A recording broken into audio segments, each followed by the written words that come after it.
Hello, this is the Stories Beside channel. I release videos every day for you. Subscribe and click the bell. The car braked sharply and Eugene's body. The force of inertia threw him backwards. The businessman's head described an ellipse in the air. And in the final phase, it came down on his head with a swing. A funny thought went through the man's mind. Probably this is the kind of tests they do with astronauts. But the flush of positivity instantly disappeared, and the anger that had accumulated since morning spilled out on the driver in a poisonous cloud.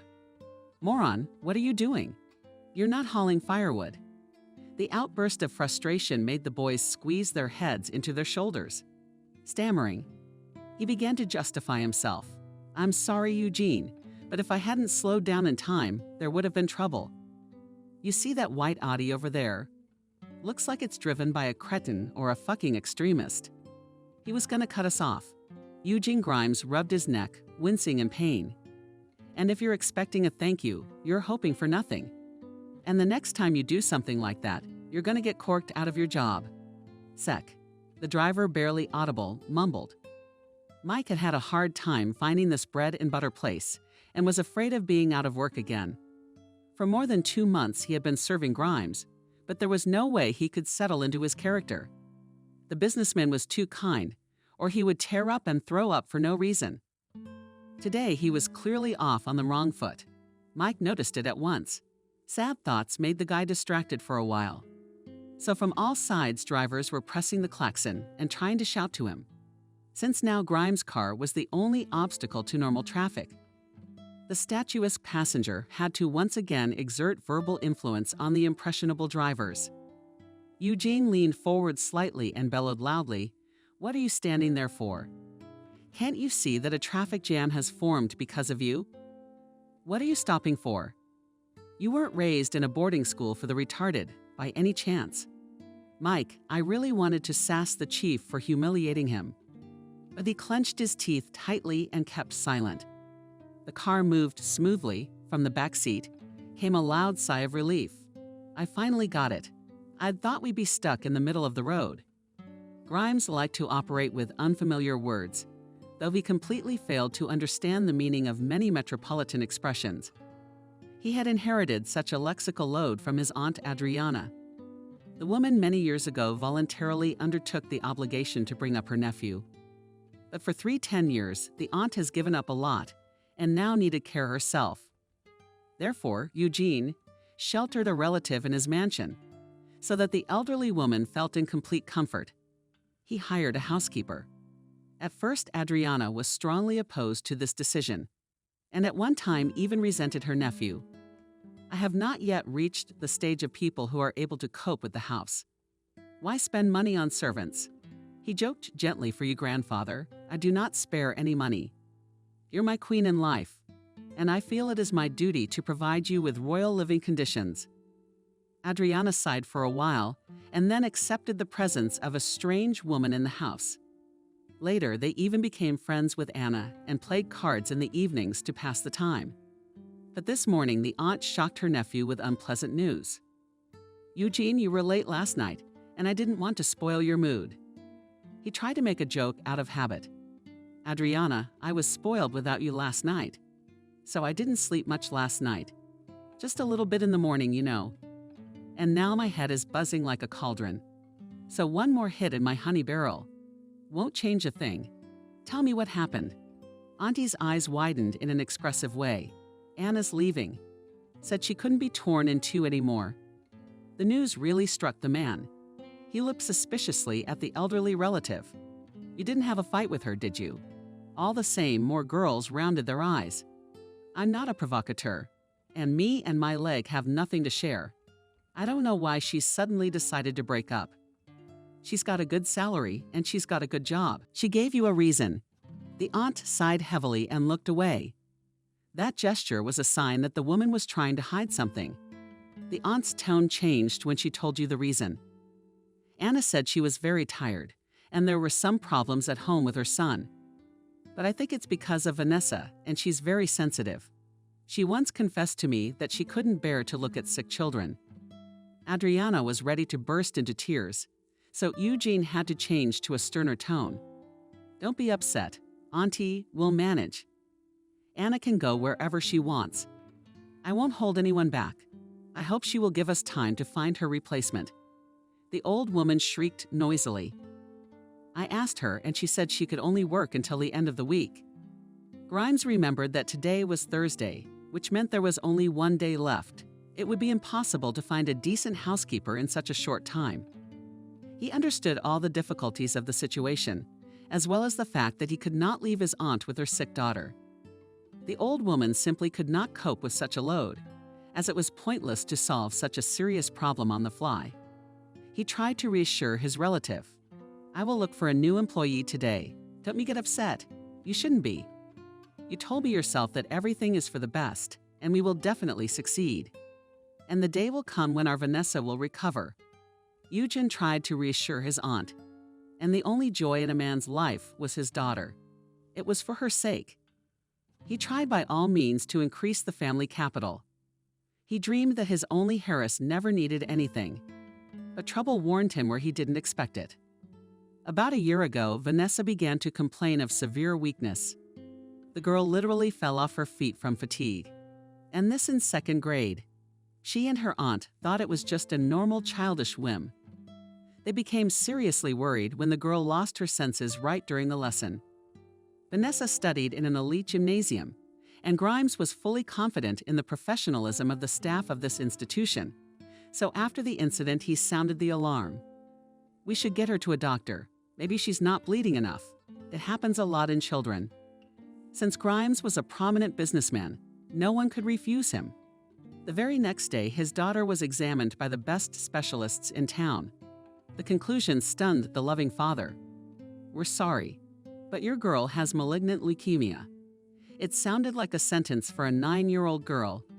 The man lost his ability to speak and made strange noises for several minutes. The doctor was frightened by this reaction and hurried to calm the unfortunate man. "Eugene, you can't overreact. The achievements of modern medicine can achieve amazing results in the treatment of cancer. Children are especially promising in this regard, and very often doctors are able to achieve a full recovery. So there is reason to hope for a good outcome." It was only after these encouraging words that Grimes came to his senses. Interesting people, you medical professionals. Although, fortunately, I rarely have to deal with you. But every time I'm amazed at your ability to first destroy all hope in a person, and then say that everything is almost all right. The professor who evaluated the results, Vanessa, didn't understand the irony. We're not omnipotent, but there's always a chance. Your case is no exception. And with the right therapy, there is a chance to suppress the process of the professor. At least 5 minutes proved to him how important it is to set the patient on a favorable course. At the same time, he flaunted incomprehensible medical terms, which made Eugene completely despondent. The only understandable fact was that his daughter was seriously ill and needed long-term treatment. That same day, Vanessa was admitted to a specialized clinic, and in the life of Eugene Grimes began the most difficult period. Due to a serious illness, the girl had to drop out of school and switch to homeschooling. During the next few months, the girl several times went to the hospital for another course of treatment, and then returned home completely powerless. Therefore, the father tried to create special conditions for his daughter. Just a few days ago, the boy was released home after another course of therapy. The news of Anna's sudden departure took Grimes by surprise, because he had some serious business problems. The man thought about all of this on his way to the main office. He even involuntarily burst out, "What a bad day today. Mike has already managed to forget about his offense from the former cheerfulness." Asked Eugene, "Did you say something?" Grimes smirked. "Yes, I did. I had a bad day this morning. I'm sitting here wondering what bad luck is. How do you deal with bad luck?" Mike showed real skill in the vise in the chief's car, in the narrow space in the parking lot outside the office. After the successful operation, he asked to want some advice. Grimes, with the same smirk, replied, "Go ahead. Roll with it. Try not to think about this very bad luck. The more a person thinks about problems, the more weighty they become. It's a proven fact. I've experienced it myself, so to speak. Eugene, for the first time in 2 months, looked with respect at the boy, whom he hired reluctantly at the request of an acquaintance. The latter had asked very much for Mike, assuring him of the boy's decency. Today, the young driver had impressed the chief for the first time. Perhaps it was the only positive fact in a series of troubles. Grimes strode briskly toward the building, clearing his mind of extraneous thoughts as he went. He took the elevator to the 6th floor and flew through the reception area to the office on his way, tossing to the secretary, "Invite Jones, this is urgent." No sooner had Eugene made himself comfortable in his supervisor's chair. As the head of the supply department, trembling and lost from intense excitement, timidly crossed the threshold of the office. Eugene was summoned. Grimes cast a fleeting glance in the direction of his subordinate and a glance across the table at you, Jones. "I do not propose, for I have no desire to converse with you in a respectful tone." Jones barely audibly jumped. "Eugene, what have I done wrong this time?" Grimes elevated himself above the table. "It's the same thing. The fool is the one who tries to cheat me, and you, Jones, are the chief of those fools. You must have forgotten that my basic education is economics. I also have a law degree." The boss threw a lightning-like glare at his subordinate, and Jones shrank like an air mattress with all the air drained out of it. "Eugene, I still don't understand what you suspect me of." Grimes has lost patience, and they are suspicious. "And I'm warning you for the last time. Stop stealing my money. You must have forgotten that I personally check all financial documents, and I have a special instinct for fraud. Try to explain to me, Gleb, why, for example, all tenders are won by one company, Magnum. How is it different from other suppliers?" After that question, Jones went numb, and Grimes pushed him. "Shut up, then I'll answer it for you. It's all about Magnum, a company with a very dubious reputation." Your relative's working on Jones' forehead. A dense vapor has set in. Panicked thoughts whirled around in his head. The man instantly turned very pale with exertion. Grimes noticed what was happening to the subordinate and slightly slowed down and the idea of a tablet. "The secretary will give it to you. I don't want you to give up here in front of my eyes." Jones nodded vigorously and backed toward the exit. Grimes wiped his fingers with wet wipes as if he had just touched a disgusting substance. "Jones, I hope you realize that this is my last warning. Work honestly and you'll sleep well." Jones slipped out the door and Grimes immediately summoned a secretary. "Tell Favors that I am waiting for her." The girl promptly obeyed the chief's command. But Maria Favors, unlike the previous visitor, behaved very confidently in the chief's office. Grimes was satisfied with the report of the chief of the press service. "I wish everyone worked like you, Maria. Everything is clear and to the point." The chief's praise of Catholics bound the tender female soul. But all emotions Favors restrained within herself. She confined herself to the laconic. "Thank you, Eugene, for your appreciation of the work of our department." Grimes thought for a few seconds, and then asked Maria, "I have a personal favor to ask of you." The woman did not even tense up, and with the same readiness she answered, "I will try to do everything I can for you.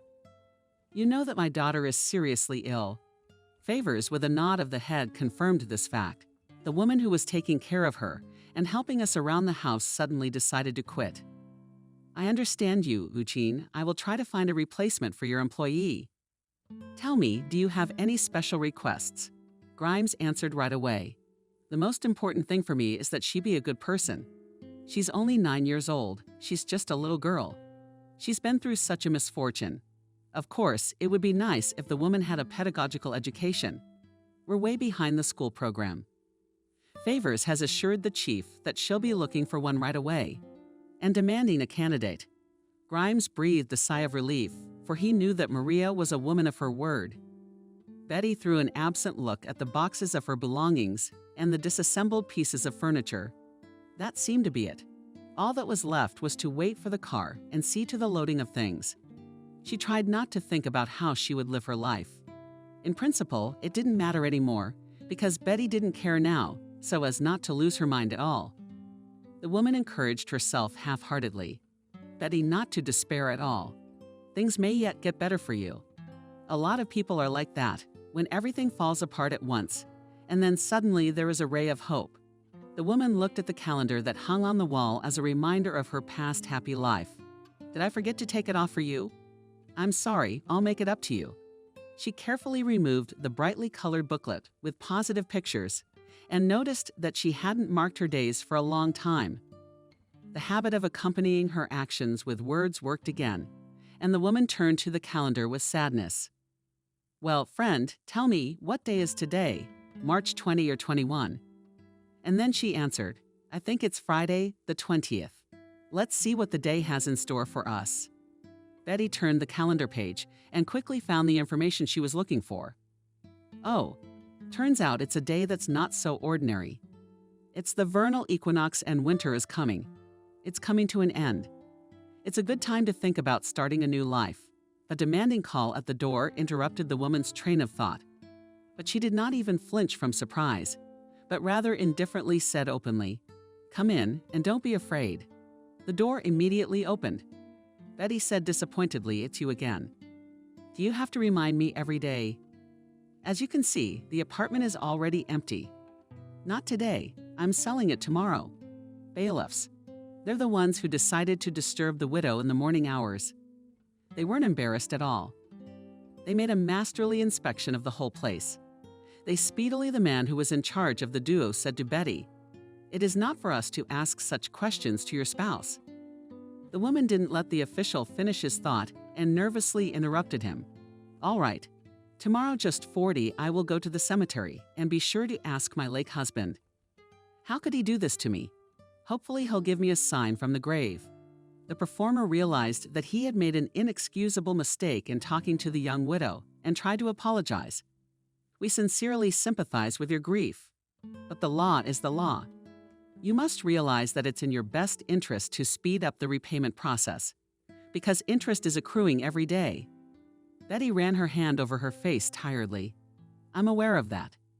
As you can see, the process is in full swing. But I don't want to give up my apartment for nothing.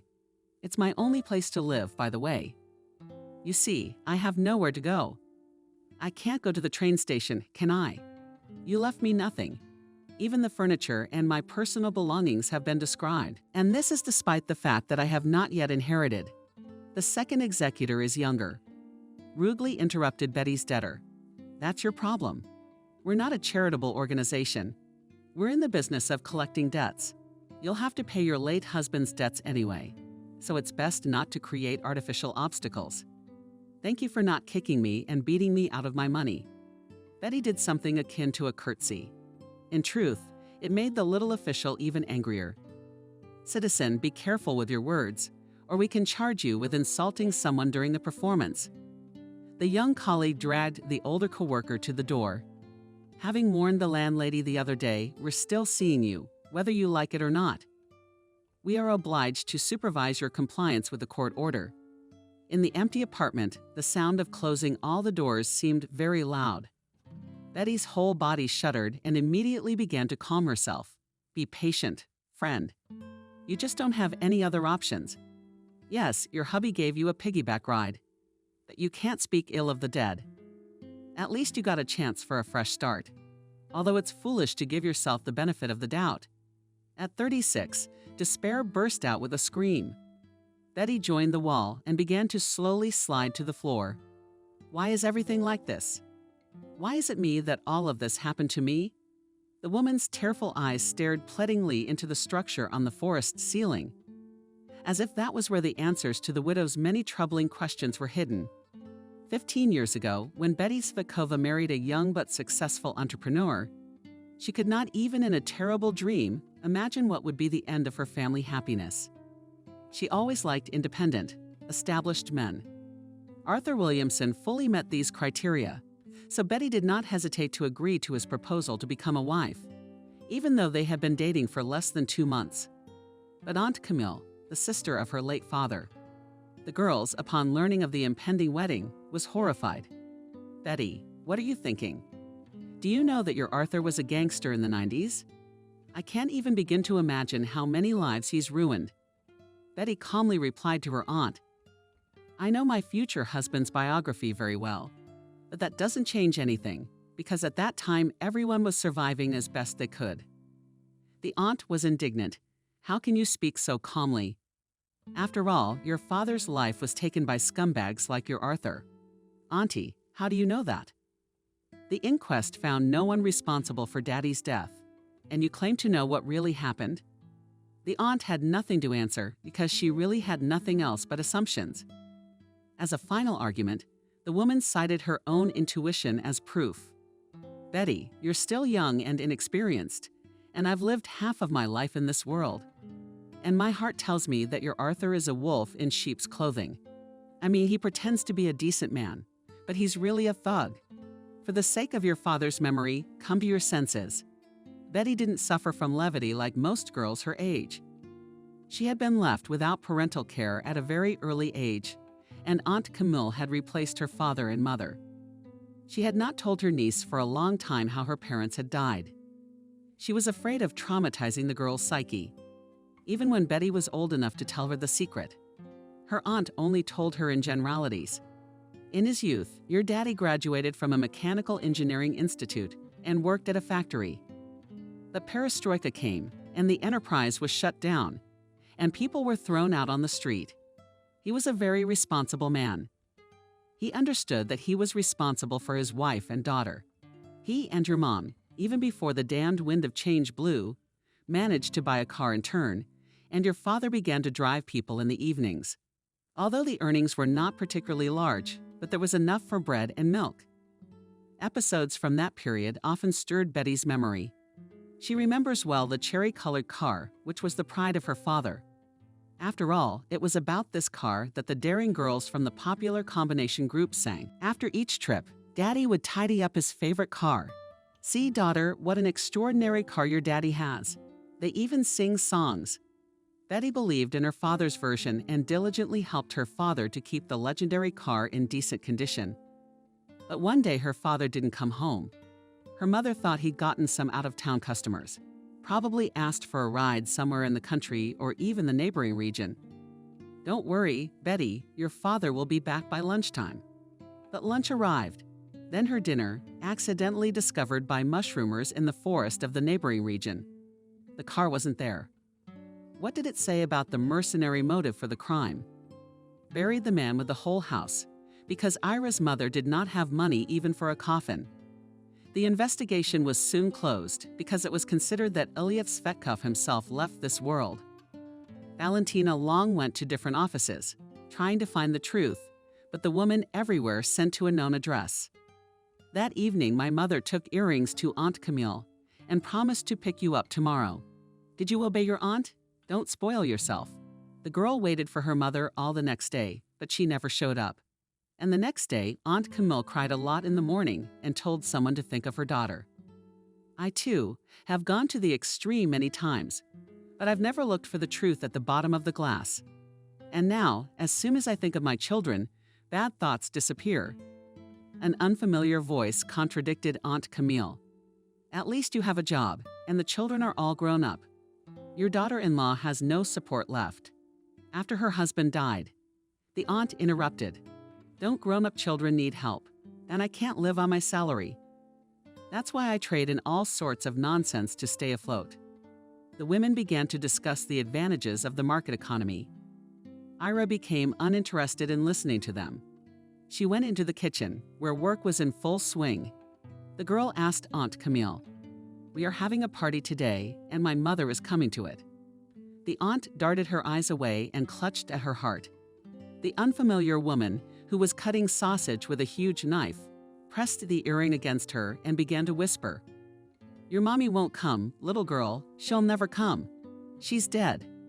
Later, Betty learned that her mother had poisoned herself with poor-quality drink when she didn't come for her daughter in the morning, and her aunt, smelling something wrong, went to their apartment. The door was wide open. It was not difficult to guess from the commotion in the apartment what a noisy party there had been the day before. Apart from the landlady, 2 other women had almost fallen victim to the fun. 2 other women. But the paramedics managed to pump them out.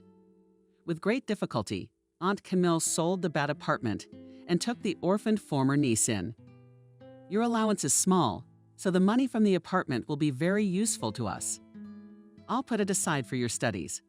Aunt Rhea had not only her own life, but also the life of her little niece. Day after day, she beat into the girl's head that only educated people can find happiness in life.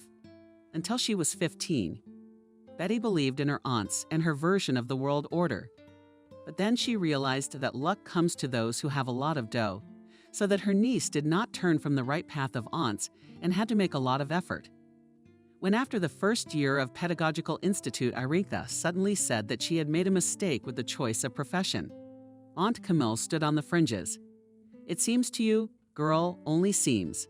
I'll give you a diploma, whatever it costs me." To realize this project, the relative even used forbidden methods. At one time, she openly followed her niece until she was ashamed.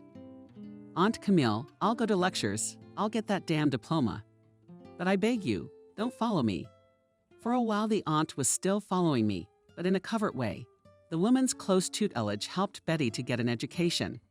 Aunt Camille cried for a long time when her niece showed her diploma. In a fit of emotion, she turned to late brother. "Now I can die in peace because your daughter and my niece did her duty on her own feet. She's got a good profession." The girl had a different opinion about that. She had not worked in the school in a year when she met Arthur Williamson, who completely changed her ideas about real life. After the wedding, her husband immediately told Betty, "I don't want you to work. My status doesn't allow it." Arthur and made this demand in such a tone that Betty took his words as an order. For the first 6 months of married life, the young woman enjoyed a rich life, but then she became bored. Her husband could stay away from home 24 hours a day. He never initiated her into his affairs and always answered questions evasively. "My little fish, I'm busy worrying about our future. If I relax for a minute, everything can fall apart." When Betty got pregnant a year after the wedding, her husband was not happy as she expected, but expressed his displeasure. "It's a little early for you and me to have kids. I hope you know what to do." The shock was so severe that 2 days later the woman had a miscarriage. She stayed in the hospital for a week, and her husband brought her huge bags of fruit and flowers to her room every day. The neighbors envied Betty for such a man, like behind a stone wall. But she couldn't tell strangers that her happiness was just a mirage. Betty longed to fall in love with her aunt again. But the relative had already sold her apartment and left to live with her eldest son after the first collapse of her hopes. And Betty completely resigned herself to fate. She no longer dreamed of a bright and joyful future. The monotonous days and weeks flew by, but nothing changed. Arthur was completely immersed in his business. She was his free appendix. Shortly before his death, her husband once said at dinner Betty was spotted. "You and I have one very important thing to do." She was used to the fact that her opinion didn't matter in her husband's house. That's why I was surprised by that and the unintentionally dropped phrase. "Arthur, what are you talking about?" On the man's face wandered a mysterious smile. "About nothing like that. I'm not about to turn 50. And I have no hair." Betty stared at her spouse in bewilderment. It seemed to her that she had heard or that Arthur Williamson, who had once deprived her of the opportunity to become a mother, was sitting in front of her. Resentment sickeningly skated to her throat, and she spat in the face of this self-righteous. And Pavlik all that many years saved up in the soul. "You think that everything in this life should happen at your click. It's a little late. You've come to your senses. Honey, your son would be 13 now if you hadn't given up on him." But his wife's longing-filled words, and even her tears, did not impress the man. He answered very calmly. It was not the time to have children then. Betty asked with a sneer now, "Then the hour of X has come." "Did you ask me?" He stared at her for about a minute as if he had just met her. "If you don't want to have a baby, there are others who do. You women are such creatures, you'll do anything for pretty trinkets, won't you? Anyway, think about my offer." Betty, after that conversation, roared all night. She was hurt and humiliated to realize that her husband treats her as a thing that can be thrown away or replaced. But at the same time, she realized that she was nothing without him. Becoming parents, those Williamson never succeeded. Arthur's business had gotten into serious trouble, and for over a month he was not himself. One day he received a call on his cell phone, and after talking to an unknown caller, the man felt sick. Betty called an ambulance and Arthur was taken to the hospital. For 8 days, he was in intensive care, and on the 9th day, he died of a massive heart attack. Then, during the most difficult days, Betty learned that her husband was deep in debt and credit. The bailiffs first came to describe the property when the man was still alive. They were not embarrassed by the fact that the defendant was in intensive care. They performed their duties with ostensible indifference, advising Betty to pay off his debts as soon as possible. Shortly after the bailiffs left, employees of the freight transportation company showed up. Quite quickly, they took out the furniture, which Betty decided to sell cheaply to her neighbor Aunt Rye. The elderly woman was very happy when the widow made her a tempting offer. "Oh, and I've been planning to change the furniture at the dacha for a long time. My husband and I renovated my parents' house, and all the old junk she had to throw out for obvious reasons. We were going to buy new furnishings, but in stores such prices on the joy of the buyer agreed to even pay for the services of movers from his own pocket, which was also a huge plus for the widow, because all the proceeds from the sale of property money should have gone to cover the debts of her late husband. But besides the obligatory items of expenditure, it was necessary to leave money for living. With this question, there was a complete impasse. Betty thoughtfully whispered, "Where will I live tomorrow?" It's scary to even think about. Betty felt uncomfortable in her empty apartment. She wandered aimlessly through the rooms, not knowing what to do next. Around noon, her empty stomach reminded her that she needed food, as all the dishes and furniture had gone to their new mistress. The widow decided to eat somewhere on the side. She had to go on foot to find a catering point, as her husband's new car had been sold a month ago. With the sale of her litter soap, Betty decided to hold off for now, secretly hoping she wouldn't have to. "If there isn't enough money, then I'll sell mine too." The woman grinned crookedly, remembering how her husband had criticized her choice of car. "Betty, is this a car for a real lady?" "It is, in which you can only travel around the city.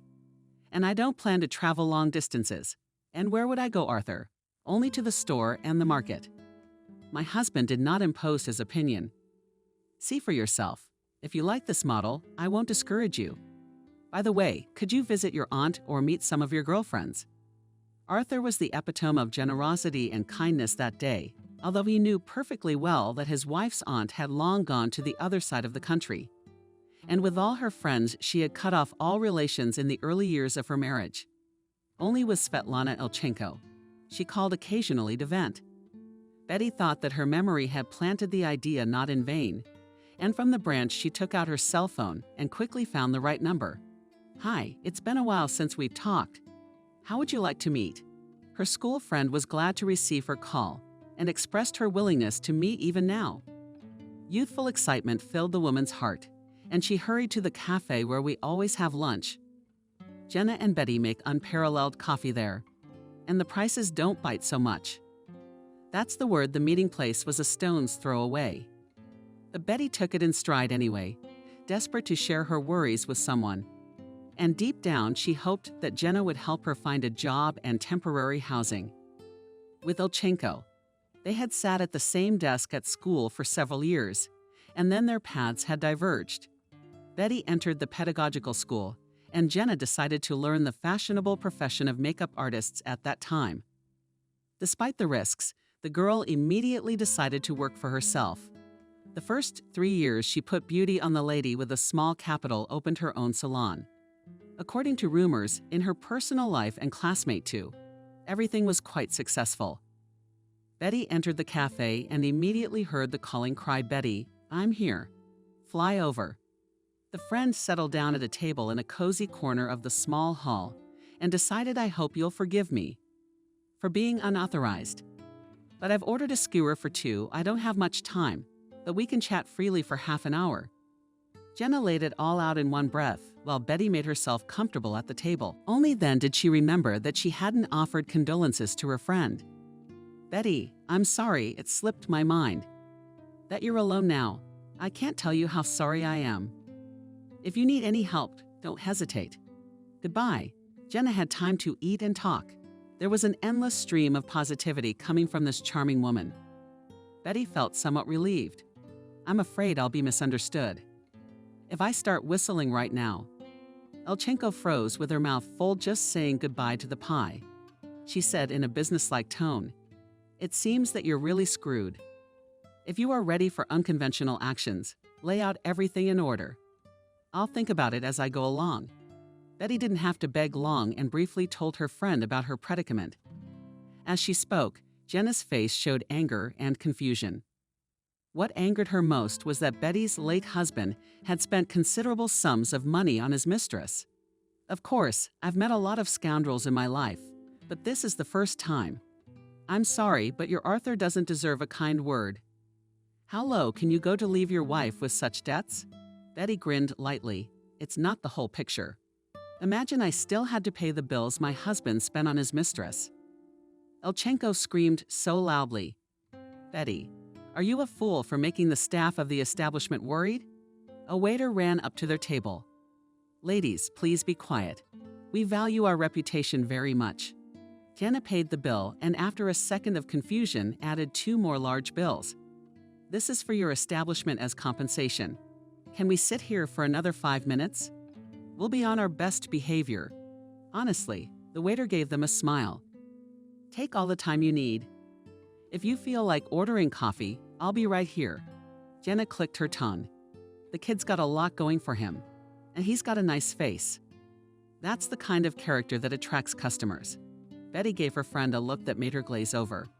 "I'm sorry, Betty, but I always get a professional hunch.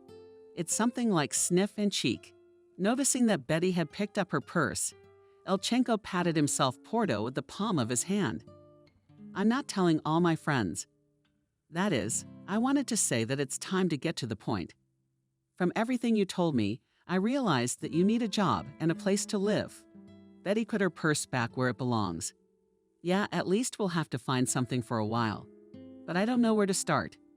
Jenna raised her eyes upward, and with her foot she began to march and rhythm.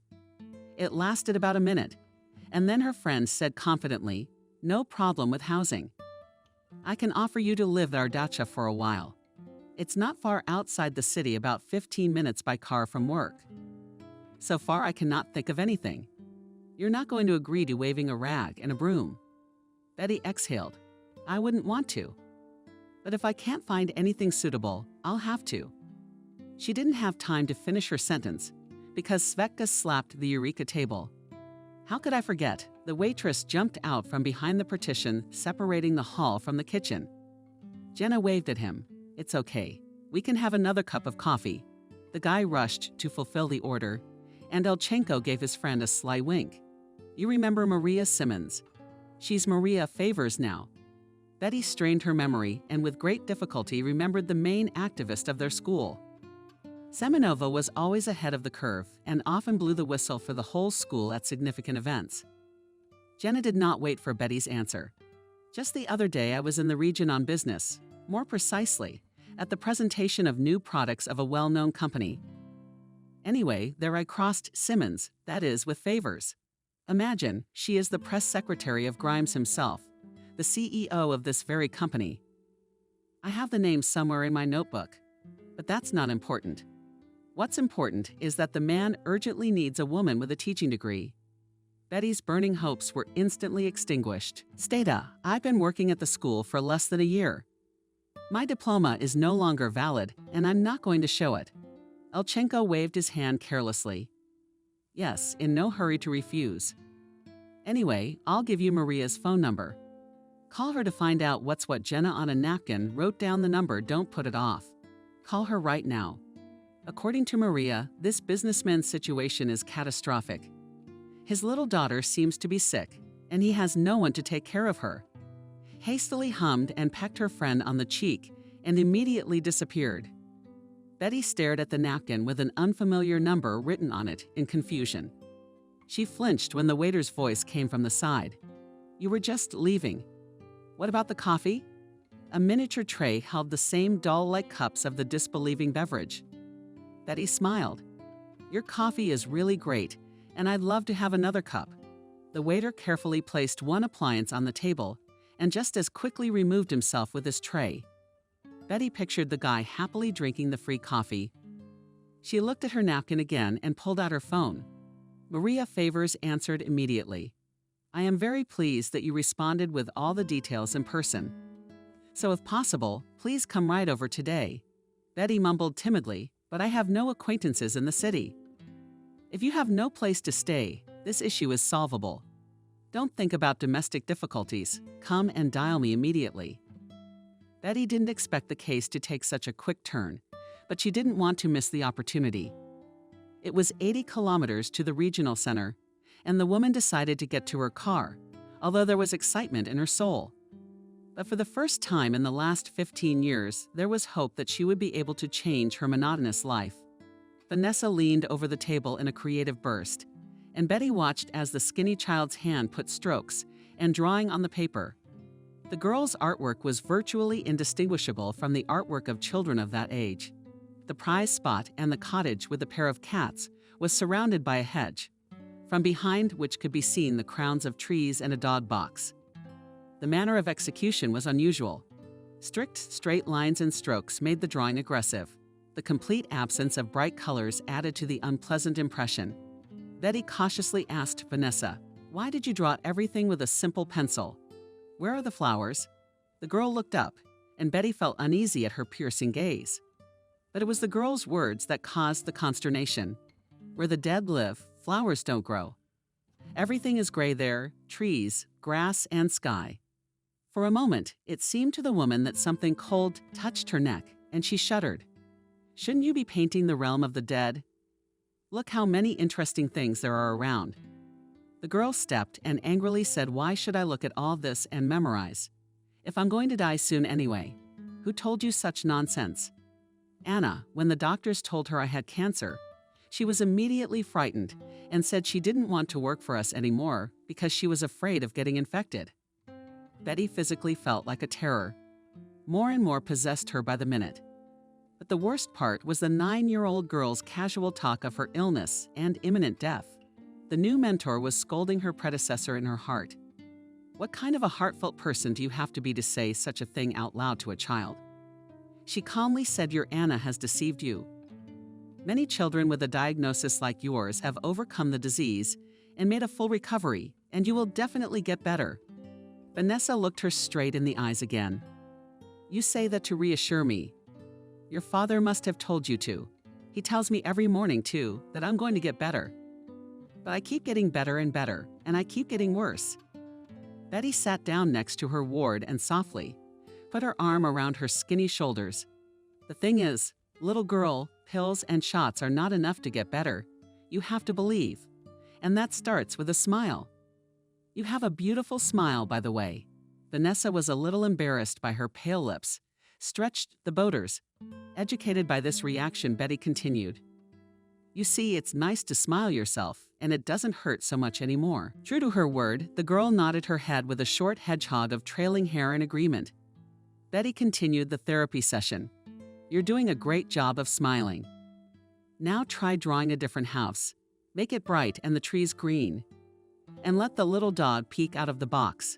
Do you like dogs?" A smile came back on the girl's pale face. "I do. We used to have a typhoon, but then he ran off with a puppy. Daddy didn't want it. I begged him to. What kind of dogs do you like? Try drawing one." Vanessa was confused for a second. She first put her sad drawing aside, but then moved it back to her. "Okay, Betty, I'll give it a try. Can I call you without the middle name? It's taking so long to get it right." Betty stroked the young artist's head and marveled at the softness from the working hair. In her mind, she had associated a hedgehog hairstyle with something prickly. The woman thought painfully to herself, "Poor thing. Her defiance of rejection is only ostentatious. In reality, she is like a lonely flower in the desert." Betty felt like clasping the girl to herself, but she was afraid to frighten her with such a display of affection. Meanwhile, Vanessa took out of the drawer a set of colored felt-tip pens, and the first thing she did was to paint their house. The creative process quickly carried her away, and soon a 4-legged shaggy creature of fiery colors appeared next to the empty booth. Vanessa painted and commented, "Sure, he didn't look much like Typhoon, but he was also Ginger and very kind. When I gave him cookies, he always licked my hand. He didn't like candy. He would spit them out so funny. Vanessa laughed, and Betty was surprised to note that the girl's laughter was ringing like a bell. Soon flowers appeared on the girl's drawings, and the blue sky was filled with sunshine and white clouds. Throughout the creative process, Betty encouraged the little girl. "You have talent. Your drawings will grace any exhibition." Encouraged by the praise, the little girl confessed, "I can also draw people." "That's great. Do you want me to draw you?" "I'd like to, but you be my witch." "Okay." Betty agreed to let the girl paint her as a fairy tale character. Vanessa took a blank sheet of paper and set to work, although her sorceress turned out with slanted eyes. Overall, the drawing was positive. Suddenly the girl asked Betty, "Do you have children, a son or a daughter?" "I can draw whoever you want." The woman felt an invisible hoop with, gave her throat with. "Children." Aaliyah, without raising her head, suggested, "Then I'll draw myself." "You can, of course you can." Betty again barely restrained the urge to clasp that poor girl to herself. Her heart overflowed with unspent maternal love, and she was ready to share that feeling with the child. But there was a quiet creak of the door behind her. Betty turned around and saw the owner's aunt. It was an elderly woman who had not greeted her very welcomingly, and she tried not to catch her eye too much. And now Adriana was drilling her with her little eyes. "What do you do?"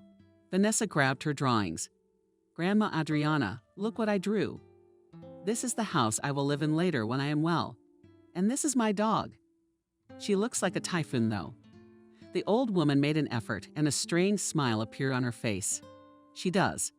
And the one you pictured." Adriana reached for the second drawing. Vanessa began to cheerfully explain it to Betty.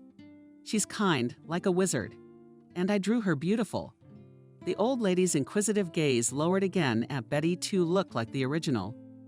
Only sometimes even wizards forget that sick girls need to conserve their strength. Adriana headed for the door, and Betty was ready to fall through the cellular floor. She realized that the old lady was not happy with her and was very afraid that she would tell her master everything. "Vanessa, your grandmother is right. You should get some rest." "Girl, I'm not tired at all. I want to paint the sea some more. Daddy said that when I'm well enough, we'll go to the sea with him. I'll ask him to take you too, because you're good." Betty made the girl drink the medicine and then put her to bed. "You rest for a while, and then you and I will go out. We'll take a walk in the garden." Betty slipped out the door, but almost screamed in surprise when she bumped into Adriana. She realized that the old woman had been eavesdropping. In truth, the older woman was not the least bit embarrassed. "Betty, come into the kitchen. I have something to talk to you about." The strange behavior of this woman, as well as her manner of speaking even on the first day, caused surprise. It had been 2 months, and Betty was still not used to the peculiarities of the inhabitants of the house. Nothing. But she kept all her emotions to herself, as she treasured the job very much. More recently, there was another circumstance of reluctance to part with Vanessa. Betty did not understand why she was drawn to this girl, but it certainly wasn't pity. With those thoughts in mind, she followed Adriana. The table in the kitchen was set for 2. The old woman noticed the surprised look on her face and said, "I'm a living person too, and I'd like to have a word with someone. Don't be shy. Sit close to the table.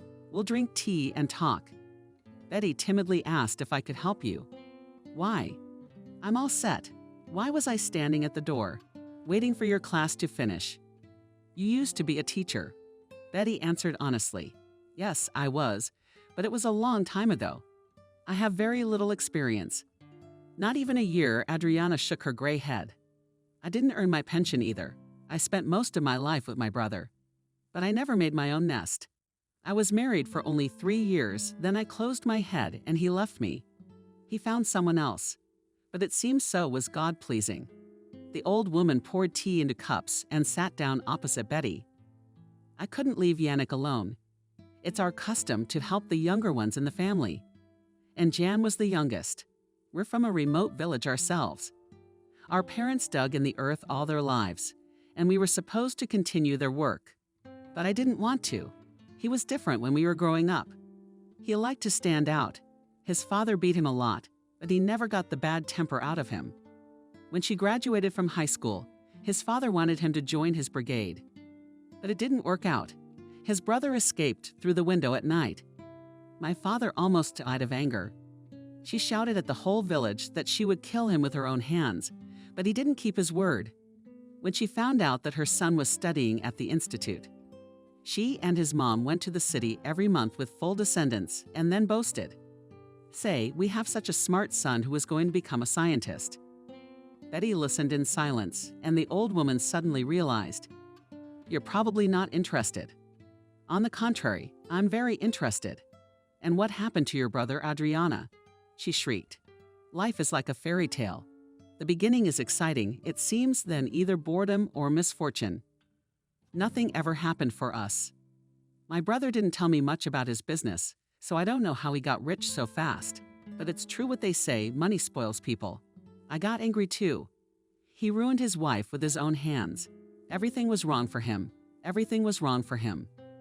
He calmed down a little when Eugene was born, and then she was gone. She died, and Eugene was left without a mom. And now Vanessa was just like him." Betty exclaimed in horror that her mother was dead too. The old woman crossed herself. "Lord have mercy. She's alive, as far as I know, but she's not much of a mother." Adriana looked warily at the door and then whispered, "I'd love to tell you everything in detail, but Eugene doesn't allow Vanessa to change her mother's name in this house. It was an unhappy love affair. She left him with her daughter and went to Europe. The front door slammed, and Adriana fussed all about the peace. The landlord's here. He doesn't like to be idle in his house. He's a bully in his office and here too. Even Vanessa gets a lot of abuse from him." Betty hurried to her room. She had only seen Grimes a few times in the entire 2 months. He had only talked to her on the first day, and that conversation had lasted no more than 2 minutes.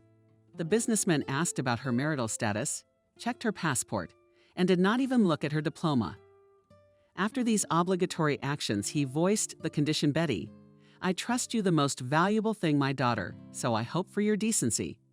Of course, more from you I have no right to demand, but I will be grateful if a particle of warmth. Give it to my little girl. It's very important to her right now." Betty wanted to assure her master that she would do her best to care for his daughter. But Grimes left without letting her speak. He always returned home late at night, when Vanessa was already asleep. Betty therefore had no opportunity to tell him how the girl had spent the day. But she guessed that the ubiquitous Adriana reported everything to him daily as well.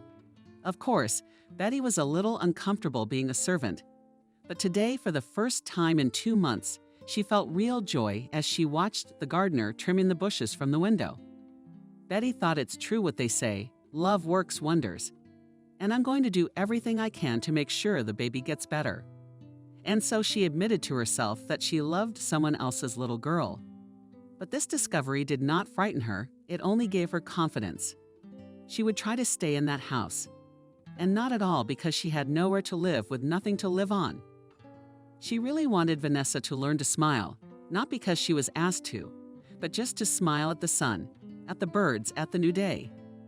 Betty was well aware that it was not going to be easy their housekeepers with their strange notions. A mother who was missing a father who was always at work, and nothing contributed to making Vanessa happy. Even Adriana, who seemed to genuinely love the girl, seemed to be trying hard to hide her emotions. It's unclear why. Adriana didn't have time to put the table in order. Grimes caught his aunt on a hot broom. This one was quietly indulging in tea and probably played a couple of games. The old woman didn't even raise an eyebrow. She had long ago learned that the best defense is a surprise attack. "Why are you back so early? Or did you get bored with work and want some female companionship?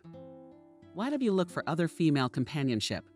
What's so interesting about socializing with an old woman?" The man laughed, naturally, a relative in Adriana's arms. "You know how to get off an unpleasant subject. Judging by your reaction, I hit the mark. And how was the operation to recruit our nurse?"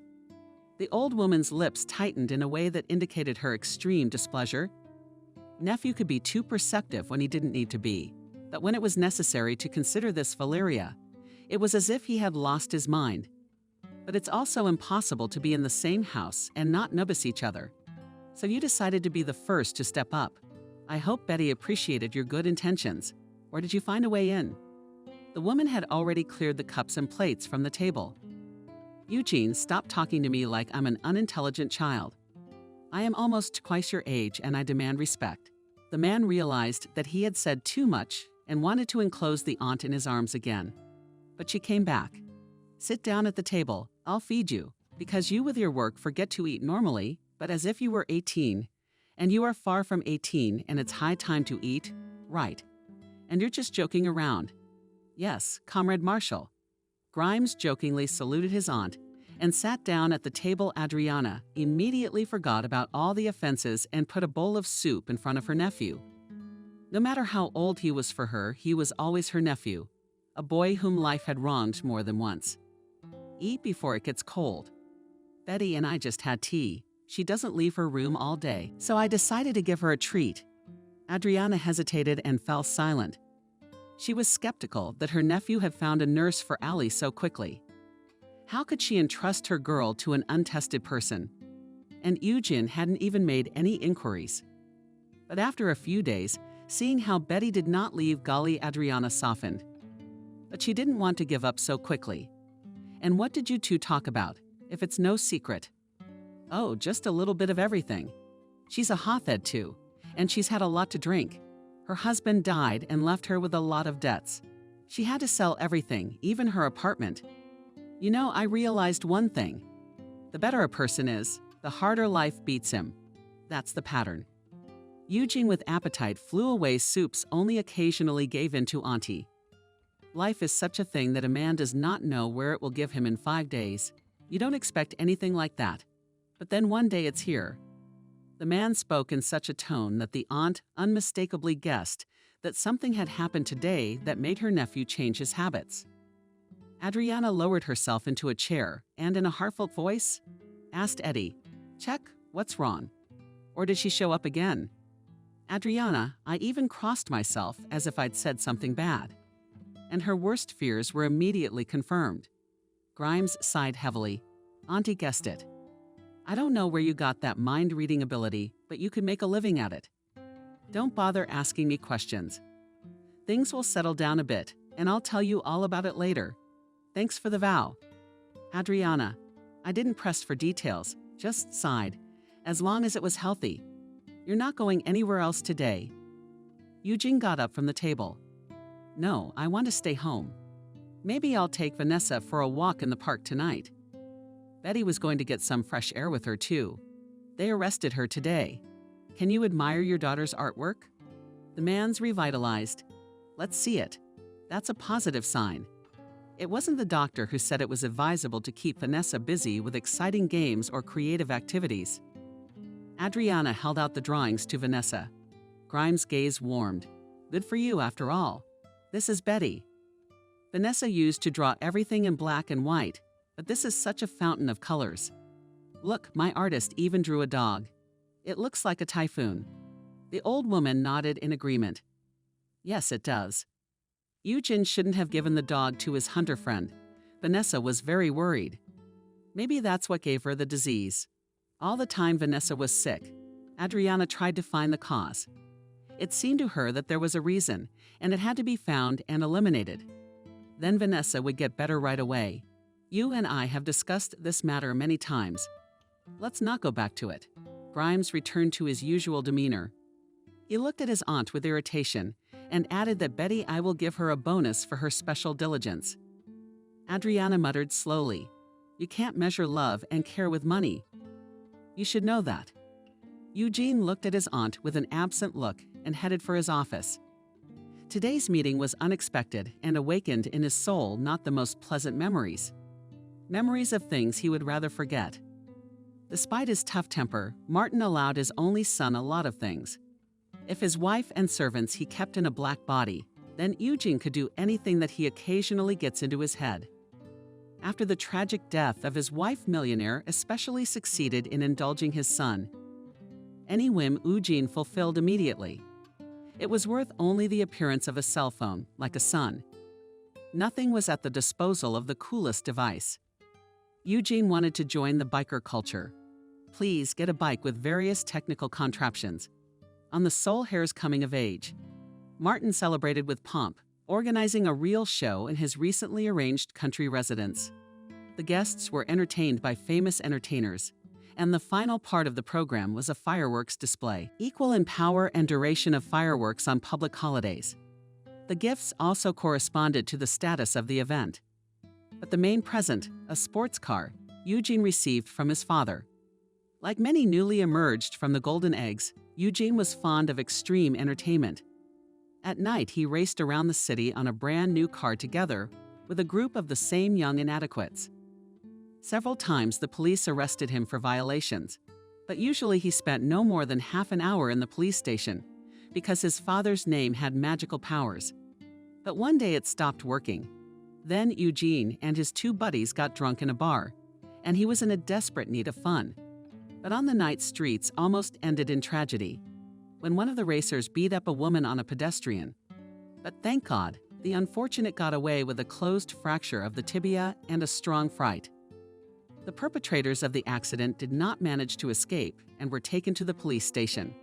Adrenaline mixed with booze, still splashing in the veins of guys who openly threatened the guards of order. Eugene's making faces at the officer on TV too. Listen, now my father will come and build you all up. You're all flying out of here like a champagne cork. In the midst of such a performance, a drunken man showed up. When Eugene saw his father, he yelled, "Oh ho ho ho. Here comes Mr. Grimes. Get ready, you shameful cops." Martin whispered something to the officer on duty, and he opened the monkey house. It was like something out of a thrilling movie. Senior Grimes took his offspring out of the cage and beat him in public with a belt. As he did so, he loudly repeated, "Better late than never." Eugene tried to dodge the blows, but the natural leather belt hit him again and again. The most frustrating thing was that his helplessness was laughed at not only by the department staff, but also by his friends, with whom he had been nightmarishing the city together for many months. Through much persuasion, Nothing to the elder and the fathers of other underdogs managed to settle the case.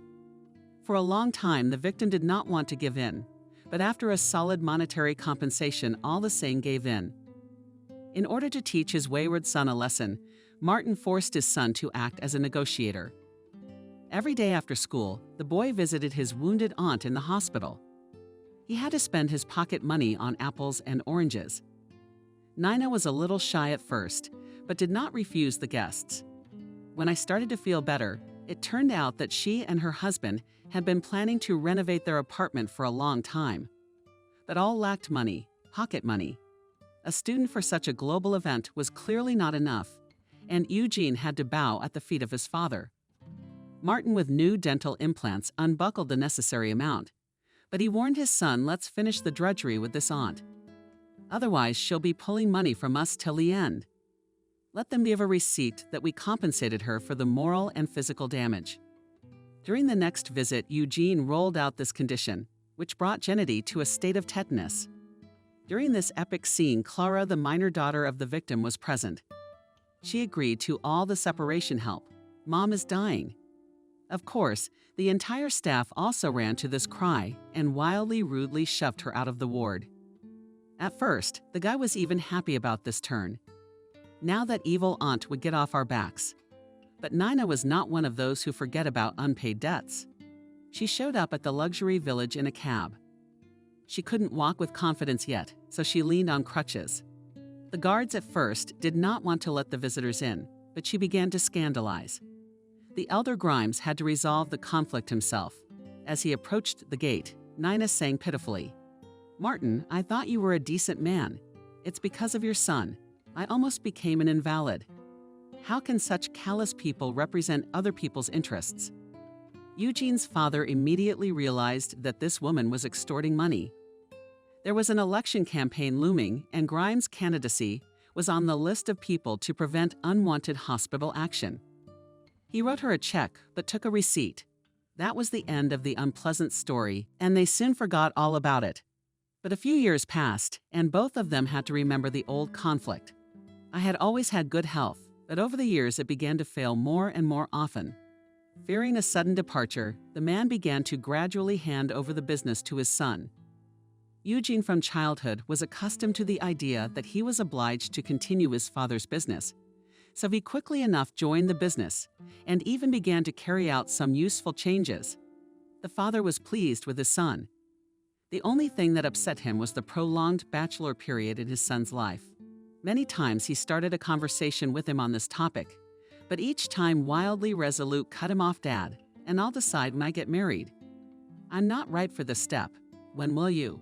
When the sand comes out of the same place, I realized I didn't have the power I used to have, but he had to accept reality. Sometimes he still dared to talk to his sister about his son's fate.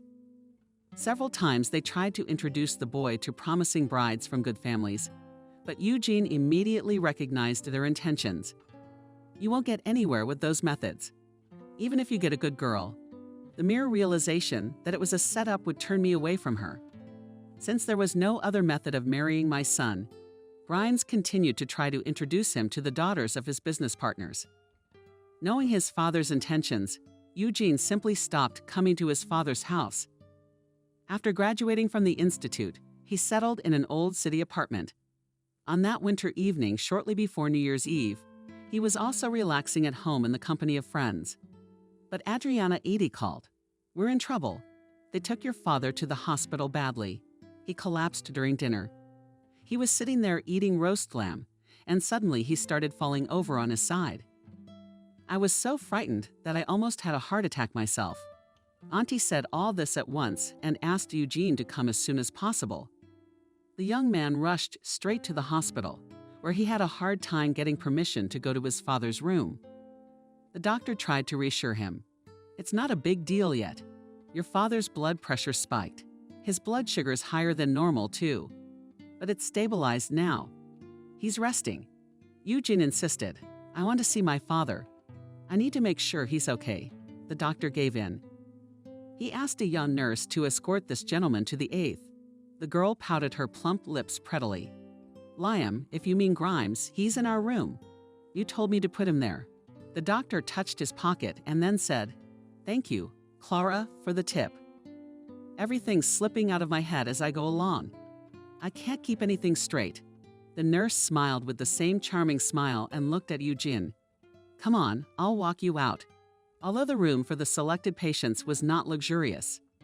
But here was everything necessary for a comfortable life, and they had a thing slept soundly, and his son did not wake him. The nurse touched the visitor's arm. "Well, made sure that your dad is all right?" "Yes, thank you." He hurried to the exit, but the girl stopped him. "Eugene, don't you recognize me?" Did he shake his head? "I didn't." "Have we met before?" A matchless smile lit up the girl's face again. "Yes, but that was over 8 years ago. We met, but at a different hospital. I came to see my mom." A hunch burned my brain. "So you were the one who was broadcasting to the whole ward. You almost got me thrown in jail." It was said by a young man with a sense of humor, and Clara immediately laughed. I was just a little girl then, and I was very scared for my mom, so I started screaming like crazy. "And how is your mother now? How is her leg?" The girl was first surprised at what leg, but then remembered the circumstances of the incident in the hospital. "You mean the fracture?" Mom had long since forgotten about it. Eugene thought about the fictitious money. Probably she hadn't forgotten. But the young man did not speak out loud about it, because she considered it unethical in such a situation. Martin was in the hospital for almost a month. Eugene visited him every day, and every day saw Valeria in his father's room. This girl completely conquered the elder Grimes, who winking said to his son Eugene, "Look, what a girl is not the main doctor introduced her by a great favor. And thank him for this, because Clara brightens up my boring existence." Such an attentive, affectionate girl with no attitude. I wish I had a daughter-in-law like that. This statement was more than a hint. But in response, the boy only smiled. He did not want to admit to his father that this girl immediately fell into his heart. Eugene gave Clara gorgeous bouquets. Once he invited her to an expensive restaurant. After a romantic evening, they became very close in the truest sense of the word. But about the rapid development of their romance, sick father did not know. Therefore, Martin was very surprised when, after being discharged from the hospital, His son told him that he was going to get married. "Where did you find a bride?" "You were in my room half the day." Eugene replied cheerfully, "That's where I found my chosen one. By the way, it happened with your direct participation." The elder Grimes was pleased with his son, but Adriana did not like her nephew's bride. Without shyness, she declared to Eugene that's Clara, the dark horse. "Take a closer look at her. She's a con artist." Eugene then resented Auntie. "What is it with you and your branding?" "Clara is respected at work. The sick people also speak very well of her." The aunt did not argue with him, but remained in her opinion. She reminded him of her warning later when Clara sneaked out of her husband's house, leaving her 6-month-old daughter with him. Eugene went off his feet looking for his young wife, but Lara was nowhere to be found. She had left her job at the hospital right after the wedding, and her friends had no idea where she might have gone. The girl's mother was also completely in the dark. However, Nina did not miss the opportunity to blame Eugene for everything. Wives don't run away from good husbands. "If anything happens to the young girl, it's your fault." But Eugene was not confused and answered the hated woman in the same manner. "Your daughter must have forgotten that she is also a mother. If she makes herself known, remind her of that fact, and be sure to tell her that I will sue. A woman like that doesn't deserve to be called a mother." That warning had an effect, and literally the next day Nina, as usual, jumped in a cab to the house with some fanatical triumph. She told me Clara had gone to visit relatives in Europe. "She called me yesterday from Brooklyn and told me she was going to live and study there." Eugene remarked sarcastically that you had never told me before that you had relatives in Europe. The woman blushed, and he realized she was lying. There was no point in talking to her further, so Eugene closed the gate in front of her. Nina came to her senses and shouted after him, "Yes, my daughter has a man who is willing to do a lot for her. He is not as stingy as you, Eugene, and she'll definitely take her daughter. As soon as she gets settled, she will come and take Vanessa to Europe." Eugene decided not to respond to this loud statement. That same day, he asked his lawyers to start the process for divorce and termination of Clara's parental rights. The next few months were filled with threats and curses. Clara would call him regularly once a week and talk trash. Like, "You'll regret doing this to me," when he asked for clarification on what she was putting him down for. Ex-wife was sending curses at him. It all boomeranged back on you when he stopped returning her calls. Letters started pouring in. Eugene had to take another case against his wife. After that, Clara calmed down. There was no news of her for 3 years. And then he learned that his ex-wife had gotten into some unpleasant trouble in Europe. Another 1.5 years passed, and Clara reminded him of herself with a phone call. She tearfully asked him, "Eugene, to turn to no one else for the sake of our little girl. Help me. I promise I'll pay you back." Not so much out of pity as to get rid of her, Edward transferred a small sum of money to his ex-wife's account. Surprisingly, Clara thanked him. However, as soon as he asked her where she was and what she was doing, the connection was cut off. When Vanessa grew up and started to ask about her mom, Eugene told her, "Your mom went camping in the mountains and got lost there." The aunt thought this was the right explanation. Let the child hope that mom would return one day. Only Martin could not get over his son's family drama. He blamed himself for not being able to see behind the beautiful appearance of the rotten soul of the girl. But it was possible that the deterioration of his health was due to entirely different reasons. The man was driving when he felt sick. He still managed to pull over to the side of the road so as not to create an obstacle on a busy highway. When concerned people tried to find out why the SUV was standing motionless for so long, the driver was already without signs of life. After the lavish funeral of the rich businessman, Eugene became the full owner of his father's company and his property. He led a rather modest lifestyle and contented himself with the company of Aunt. All the other servants young Grimes fired Adriana thought this decision was right. "Why should we waste money? I run my own household." And to her credit, she was good at it, despite her age. Eugene appreciated his aunt's help very much and was more afraid of losing her than anything else in the world. So he did not tell her the details of today's meeting with his ex-wife. Clara was waiting for him at the entrance to the office. She had changed a lot, and again. Again, he did not immediately recognize her. "You've made it a tradition not to recognize me," the woman said with obvious bitterness. "That's because I don't have time to get used to you. You appear suddenly and disappear suddenly." He headed for the door, signaling that the conversation was over. But Clara hurried after him. "Eugene, I'm going to be a minute. You realize I'm here for a reason." "I do. What do you want from me this time?" "I want to see my daughter. I heard a rumor that she's sick." Eugene interrupted the woman. "You must have forgotten that you've been deprived of parental rights since the trial. And where's all this concern coming from all of a sudden? I will never believe that in your stone heart moved what is called conscience." Clara, often with eyes as if ready to cry. But this technique Eugene had learned well during their short married life. "Clara, stop acting out. It doesn't work on me. Tell me what you want and go away." She didn't have to beg and looked him in the eye. "Give me the money. I'm left on the dole. My common-law husband left me. What about Europe? It's an endless paradise." Clara lowered her eyes. "I was deported. I won't tell you why. It's not interesting to know before Siberia." "You guessed it. Your personal life. Clara hasn't interested me for a long time, and I'll give you the money for the last time. You hear me? For the last time, leave me and Vanessa alone. It's better for us and for you." He had all the cash. What was in his wallet? But Clara grinned and said, "You're not getting off that cheap. You owe me a living because you have our daughter."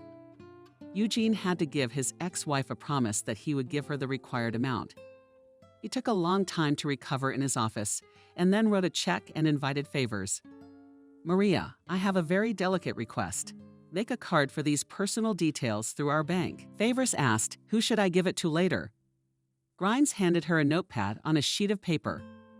"You put it at this address here, but you show it to me first. I have to transfer money from my account." Maria wasn't used to asking questions of the chief, but she'd had to run similar errands before, with the door of the chief's office closed.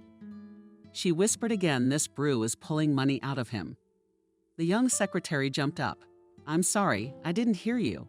What did you say? Did you think you were working?" Favors I couldn't wait to call Betty and ask how she was doing. But since she was in the middle of a workday, she decided to do it later.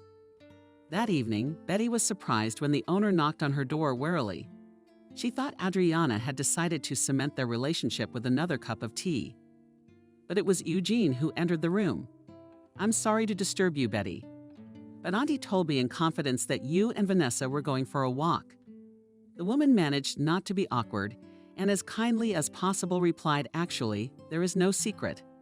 All the more the attending physician advised her to be in the air more often. Again, the positive effects of a regular walk should not be underestimated. Vanessa began to revive little by little. Her drawings are becoming more and more brightly colored. "Yes, I had the good fortune to see her work today, and I want to thank you for your sensitivity to my girl. I'd like to give you a raise. You shouldn't. I don't work in your house for the money, although it's important to me now. Vanessa's health is far more important, and I don't care about your status." The man was embarrassed and hurried out of the room. Betty threw a light shawl over her shoulders and knocked on the girl's room. "Ale, you are ready." From behind came a ringing laugh. "I thought you wouldn't guess I was hiding." Vanessa clutched the teddy bear to her chest. "I decided to take the crowd for a walk, because he's been sitting at home for a long time." The nurse agreed. "Good, let the teddy bear keep us company. But you still need a little greenhouse. It's a breeze outside. You know you're not supposed to be molested." Vanessa's piled up in her sweater. "I'll be hot. No one wears warm clothes in the summer." "Wrong answer. See, I took a shawl too, because I'm afraid it's drafty." There was a cheerful voice nearby. "Grimes, Betty, I'll be taken for a walk." You see, I'd even put on a warm sweater, because I am also afraid of draught since childhood. Vanessa banned with delight. "Daddy, you are healthy with us too." Betty did not notice the appearance of the master and was confused. Taking advantage of the moment, Valia ran for coats and returned to the place of gathering. "I'm ready. Let's go." Adults slowly passed Olzia along the shrubs and flower beds' unusual shapes. Vanessa was distracted every minute by birds and various insects. "Daddy, look, what a beautiful butterfly." "Oh, and there are such funny flower beds." Eugene said sadly, "I must have missed something." My daughter acts as if it's the first time she's ever seen this wildlife. Betty tried to control the feeling of awkwardness she felt in the presence of this man. The main thing to notice in time is that a child of any age needs attention and love. And sick children are especially vulnerable. The man waved his hand in frustration. "You're absolutely right. Like my father, business has always come first for me. My husband was also obsessed, but he never achieved anything in life. I haven't told you about you. It's a pity that good people are often unlucky." Betty laughed. "Eugene, that's a dangerous theory. Everyone strives for success, but that doesn't mean you have to be a scoundrel to achieve your goal. I'm going in the wrong direction here. You know, I've had a lot of bad luck in my life. So by my flawed theory, I can safely categorize myself as a good person. That's comforting." For more than an hour, they walked in the park, which was created by the hands of Eugene's father. The man told the nurse about the adventures of his youth. He mentioned the time when his father had whipped him in public with a belt. Betty laughed heartily and also told funny stories from her life. By the end of the walk, the awkwardness was completely gone, and she gladly accepted nothing's offer to visit the zoo with Vanessa on her day off. I asked the attending physician, and he gave the go-ahead. He advised me to go at a time when the menagerie would be less crowded. Suddenly, Vanessa spoke up. "Daddy's dog kennel is like a menagerie, too. I know we can't have a puppy yet, but at least we can see it." There was so much hope in the girl's eyes that her father didn't dare to refuse her. "All right, we'll take everything to the shelter and even plant four-legged pets. All the good stuff." Alex immediately caught on to the idea. "Daddy, can Betty and I go to the store tomorrow and get food for the dogs?" "You got it. Mike will drive you there and back." Betty remembered that her car engine was acting up and timidly asked, "Oh, and I'm going to go to the car service too." "May I, Eugene?" "Sure, Betty. Then you'll have to bring along our helpful Aunt Adriana for the full package." The next day, the team started packing for the camping trip early in the morning. Adriana fussed most of all slowly. "Don't forget your mask. Otherwise, you can get an infection at the store and put on a blouse too." The elderly woman gave a similar instruction to the caregiver and the driver, so the gathering turned out to be long. Adriana enjoyed commanding so much that she, as a team, reached the city, offered a rational option to Betty. "In order to save time, you'll go to your workshop and we'll go to the store lounge. Then we'll call and arrange where to meet." Betty didn't agree at first because she was worried. But our faithful aunt insisted. "I'm not the enemy of my granddaughter. We can leave her in the car with Mike, and we'll go to the store and get what we need." Vanessa decided to make her own terms. "I'll agree to stay in the car if you take me to the dolphins later." A small dolphinarium not so long ago opened in the regional center, and many parents with children were eager to check in there. The adults found nothing dangerous in the girl's desire and agreed. The car service workers quickly fixed the problems in Betty's car, and she dialed the driver's number. Mike said that they had already managed to buy guests for the kennel and was currently at the dolphinarium. The phone was snatched from Michael by Adriana. "Betty, you can go straight home. There's no need to go back and forth, wasting gasoline. We'll be leaving in about half an hour too." Vanessa made friends with a dolphin. You have no idea how excited she is. Betty had only once had experience with these charming animals, so it was easy for her to imagine the emotions of a sick girl. With such positive thoughts, the woman settled into her and headed back to the Grimes residence. She walked to her room and was just about to change her clothes when a suspicious noise was heard outside the window. Betty swung open the casement and peered out through the bushes. Something was hurting, and the woman asked fearfully who was there. "Come out, or I'll call the guards now." There was another rustle, and then there was a woman's voice. "You don't need to call anyone. I'll leave when I see fit." A woman of about 30 years old came out of her hiding place, and with an unkind look, leaving Betty, asked, "Who are you?" The nurse answered exactly the same question I want to ask you. "Who are you, and how did you sneak into someone else's territory?" The stranger grinned and pointed her hand to the sky. I'm one of those aliens only recently landed. Betty picked up the phone, much to the stranger's consternation. I was just kidding. It's just that the township said you needed an employee. No, you were misinformed. Wait, I'll walk you to the gate.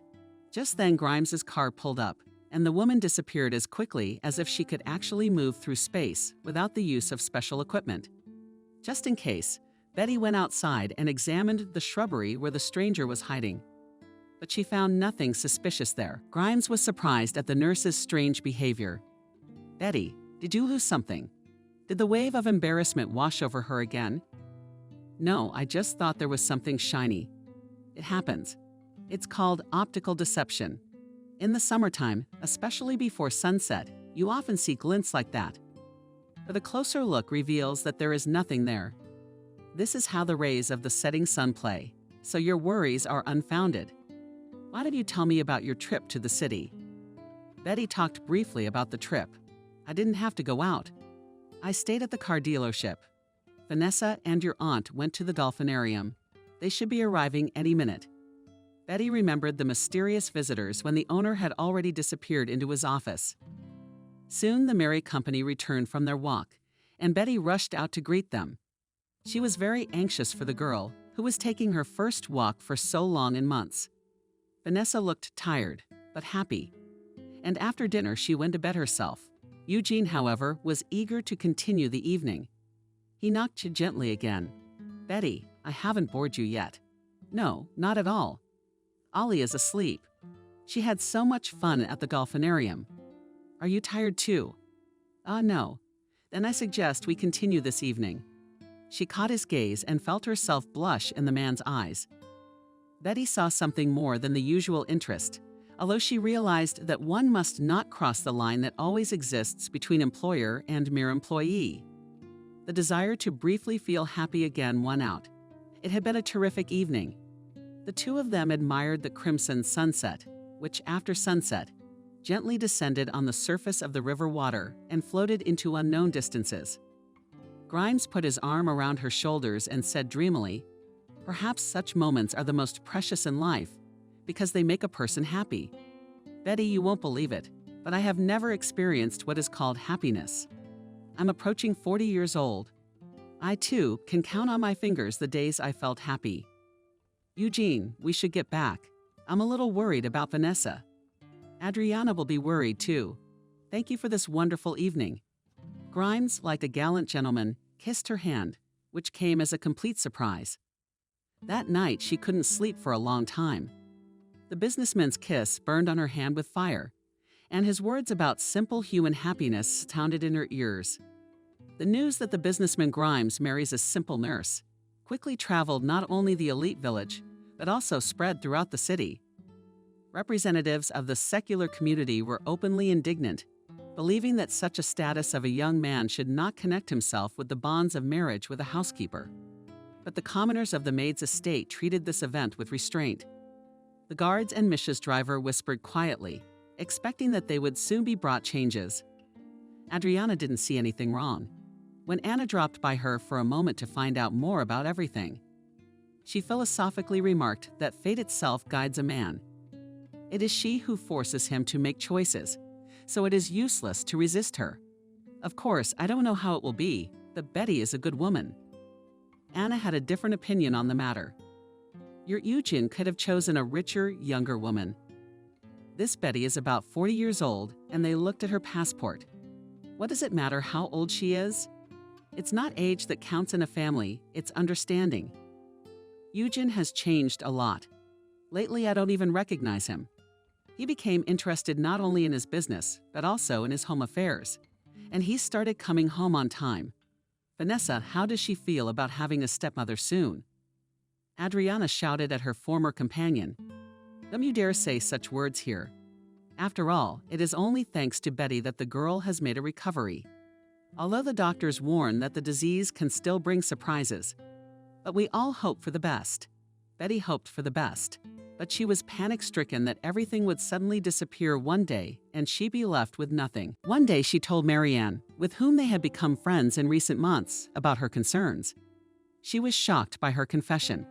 Betty, you can't do that. Don't you realize you're setting yourself up for negativity? You're a smart woman and you have an education, right? Probably took a psychology course at your pedagogical school. But you yourself realize that theory is very far from life. It's just that you're used to waiting for a trick from life. You need to get rid of that. Do you want me to take you to a specialist to set your mind right? Oh no, I'll do it myself. I just can't get used to my new role. Well, you get used to a good thing. You can still enjoy your happiness. Maybe even give Ganna a son. Maria, I've already passed all my lost love, and I'll give it to Vanessa. You won't believe it. I'm so used to this girl, and it's been less than a year. Maria was thinking of telling her friend to watch out for Eugene's ex-wife. Clara, contrary to her promise, continued to pursue Grimes, and the man, to avoid scandal, transferred large sums of money to her account. This secret she revealed to Jenna, who was sincerely worried about the fate of their mutual friend.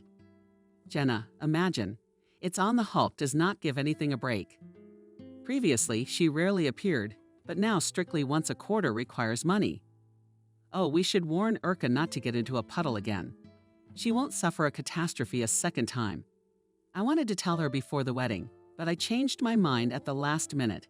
She's so happy. I don't want to ruin her hopes. Both cronies attended the wedding, which was held in one of the best restaurants in the city. But Grimes hadn't changed since the ceremony. He still as carefully treated her and often gave flowers. In the fall, doctors allowed Vanessa to go to school. Betty took the girl to her and picked her up in the afternoon. One day she was a little late and saw Lou being led by the hand by a strange woman. She rushed forward and recognized the strangers. She recognized the stranger as the occasional summer visitor who hid in the bushes under her room window. Seeing her, Allie shouted, "Betty, this auntie told me she was my real mom." It's true. Apparently, the girl had experienced great excitement and cried. Betty held her close to her. "Calm down, my good aunt was joking." The stranger grinned insolently. "I see the nurse you're making progress has not only managed to get into bed with my husband, but has also turned my daughter against me." Just as quietly, Betty asked, "This is the second time I've seen you and I have no desire to meet you. Once again, please leave our family alone." Vanessa was just beginning to come to life. For her, any stress is dangerous. The woman unceremoniously interrupted her. "I decided to cover for my child." "No, dearie, that's not going to work for you, is it? What do you want justice for?" "I want my daughter back. I can't live without her." "I think you should take it up with Eugene, not on the street." Vanessa heard everything and cried even harder. "You're lying. You are not a mom, all moms are kind, but you are evil like a witch." The woman tried to grab the girl's arm again, but Vanessa kicked her in the knee with her foot. The kick was painful, and Clara grabbed her leg. "That's quite a family you got there. Wait till you see what kind of paradise I've got in store for you." Betty ran to Vanessa's car, barely keeping up with her. The girl was not ready for such physical exertion and began to choke. Betty had to take her in her arms to get her out of the place as quickly as possible. In the car, the girl was breathing. "Betty, are you going to tell Daddy?" Without turning around, she replied, "Sure, I will. I also think I should write a report on this person. Maybe then the relevant authorities will take an interest in her, and she will lose the desire to poison people's lives." Eugene was shocked when Betty told him about the outrageous incident near the school. He told his wife about his first failed marriage and how he was being stalked by his ex-wife. "It's my own fault for letting it happen. But I thought she'd get bored one day. I mean, she's the kind of girl who'd do anything. You should have let her go right away, huh? You made a big mistake giving her the money." "I realize that now, but I don't know how to stop it." "Eugene, are you afraid of publicity? But you had nothing to do with it. Clara has promised to tell the world everything she knows about me, and as you know, everyone has things they don't want to make public." They spent the whole evening discussing what could be done.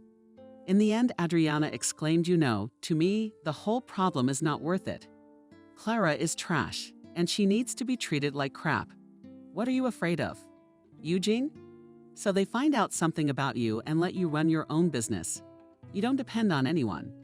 And if you keep giving her money, she'll just bankrupt you. Of course, you have to keep Vanessa away. Make it so it doesn't bother her anymore. It's decided that Betty and Vanessa will go to the seaside. While Eugene dealt with his ex-wife, Vanessa stood on the beach barefoot. And every time a quiet wave reached her feet, smiling at how nice it was here, Betty smiled. Do you like it? It's only too bad Daddy couldn't come with us. But Daddy has a lot of things to do.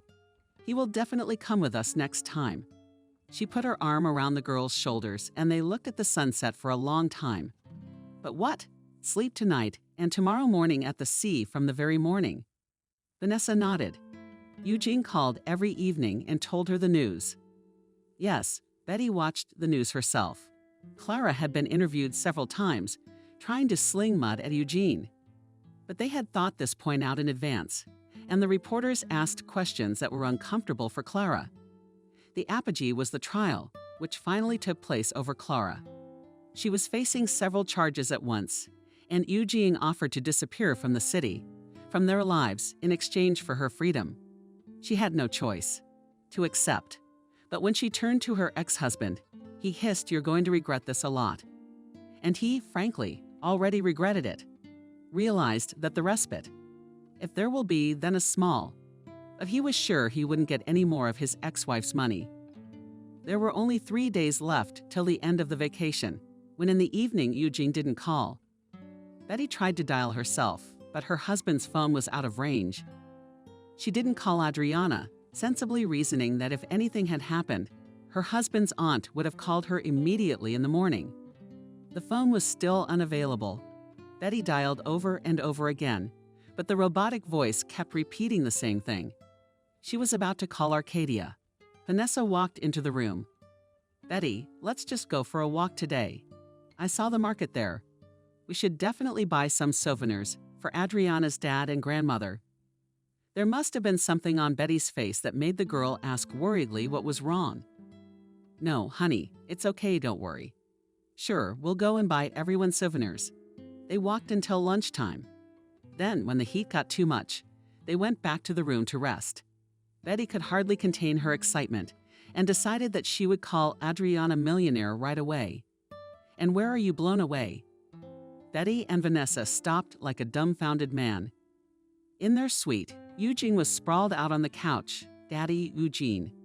Vanessa hung on to her father. Betty too, though honestly, she was ready to nail him.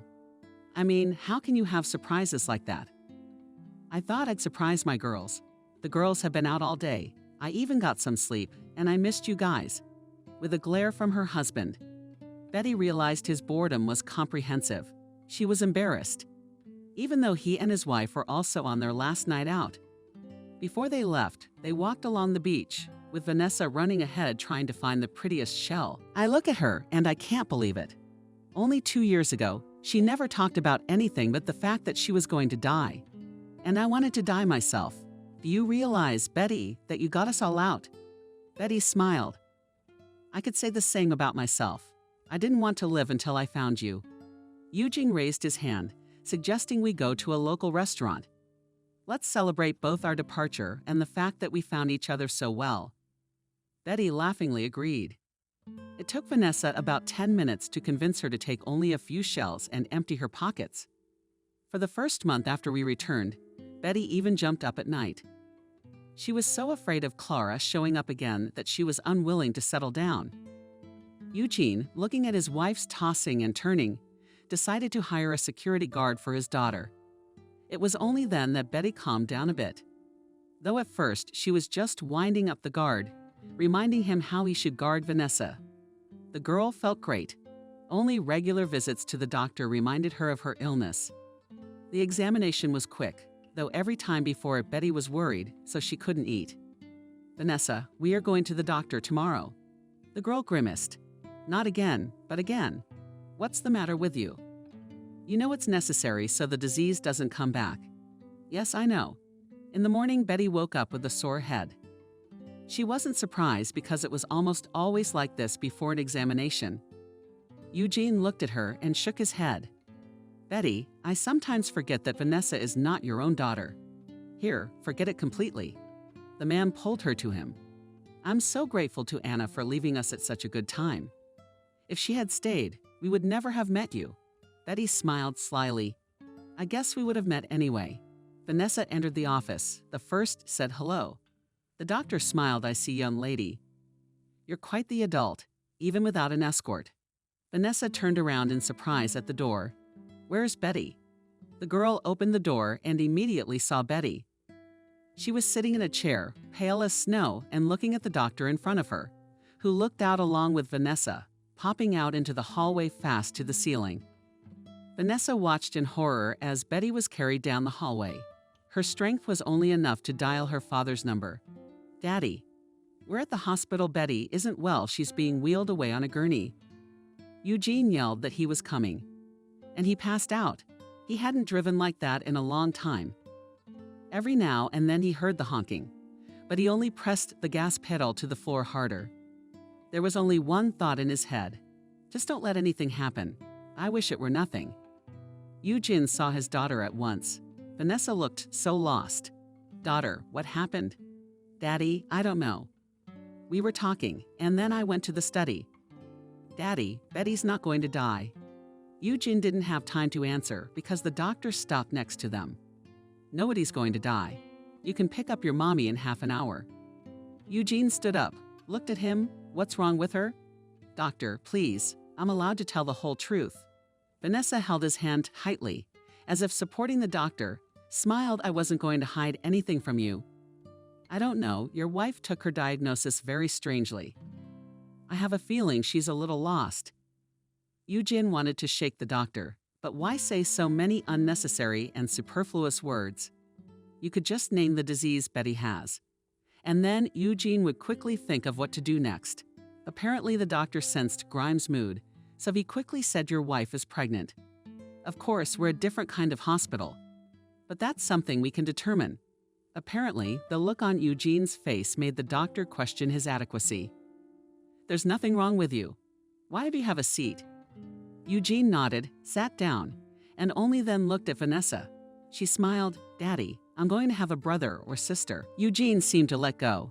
He jumped up. Vanessa spun around. Yes, can you imagine? We're going to have another Grimes. Vanessa laughed, fighting him off. Before they knew it, Betty walked up to them. She was looking at them and smiling. And she was crying too. Just a little bit, just a little bit. Finally, they noticed her. Eugene carefully set his daughter on the floor and walked over to Betty's wife. She lowered her eyes in embarrassment. I don't know. I wasn't expecting it. I thought I never would. Age, after all. Eugene laughed. What age? Look at you. You're the youngest and most beautiful. Betty, Adriana, Vanessa, and Eugene were waiting for the birth most of all. And she also noticed that Vanessa was not only very worried about her, but also distant in some way. She tried to talk to the girl about it, but Vanessa immediately walked away from the conversation. Betty didn't understand anything. She had hoped so much that they would become real family. But she couldn't find out what had happened and went to the birth with a heavy heart. Vanessa saw her off coldly. Before she got in the car, Betty hugged her. Alice Sunshine. What's wrong? I'm fine. Don't worry. You can't worry right now. I took a step back. It was only now that Betty realized she was jealous and thought about how she would be treated differently once the little one came along. When Betty got home with her son, Ali stopped approaching her altogether. So Betty decided to talk to her. Hello, can you sit down? The girl sat down, but she was tense as a string. I don't think you're happy to see your brother. I am. The girl was confused because she didn't expect such a direct question. And then we cried. I try not to think that you don't need me anymore. I can't. Betty sat down next to me. What are you doing, sweetie? I really need you more than I've ever needed you. They talked for a very long time. Betty scolded herself with the last words because she didn't understand how she could not have noticed such fears in the child. Let's take Daddy and go to the park this weekend. Andy, well, Andy is too young for that kind of fun. I think we'll have Adriana watch him. They just got to the third carousel and had one ice cream each. As Eugene then saw Adriana running towards them, Eugene and Betty. Betty stood up. The ice cream fell on the ground. Andy. What's wrong with him? She barely whispered those words. Adriana had already shouted them to Clara. She picked up Andy. Betty collapsed without feeling. Eugene grabbed the phone. All rushed to Betty. Betty, the woman, opened her eyes. She looked into Eugene's eyes. On ideas, I beg. Eugene, gritting his teeth. Clara showed up a week ago, said she was passing through, and would be very grateful if you would throw her some money, not as a favor, but as a friend. Eugene laughed in her face, said that if she did not disappear at once he would call the police. She screamed like a market wench, but she left anyway. He didn't tell Betty about it, so as not to upset her. He was sure Clara would leave, afraid to stay, so she didn't. The search had been going on for 24 hours. No one had seen anything. No one knew anything. Betty had become like a shadow. She flitted about the house, then ran outside. Eugene was in a similar state himself. There was no way Clara could have disappeared unnoticed. Once again, they arrived at the house. Adriana jumped out to meet them, but immediately realized there were no results. The older woman felt guilty. After all, she was the one who had undersighted.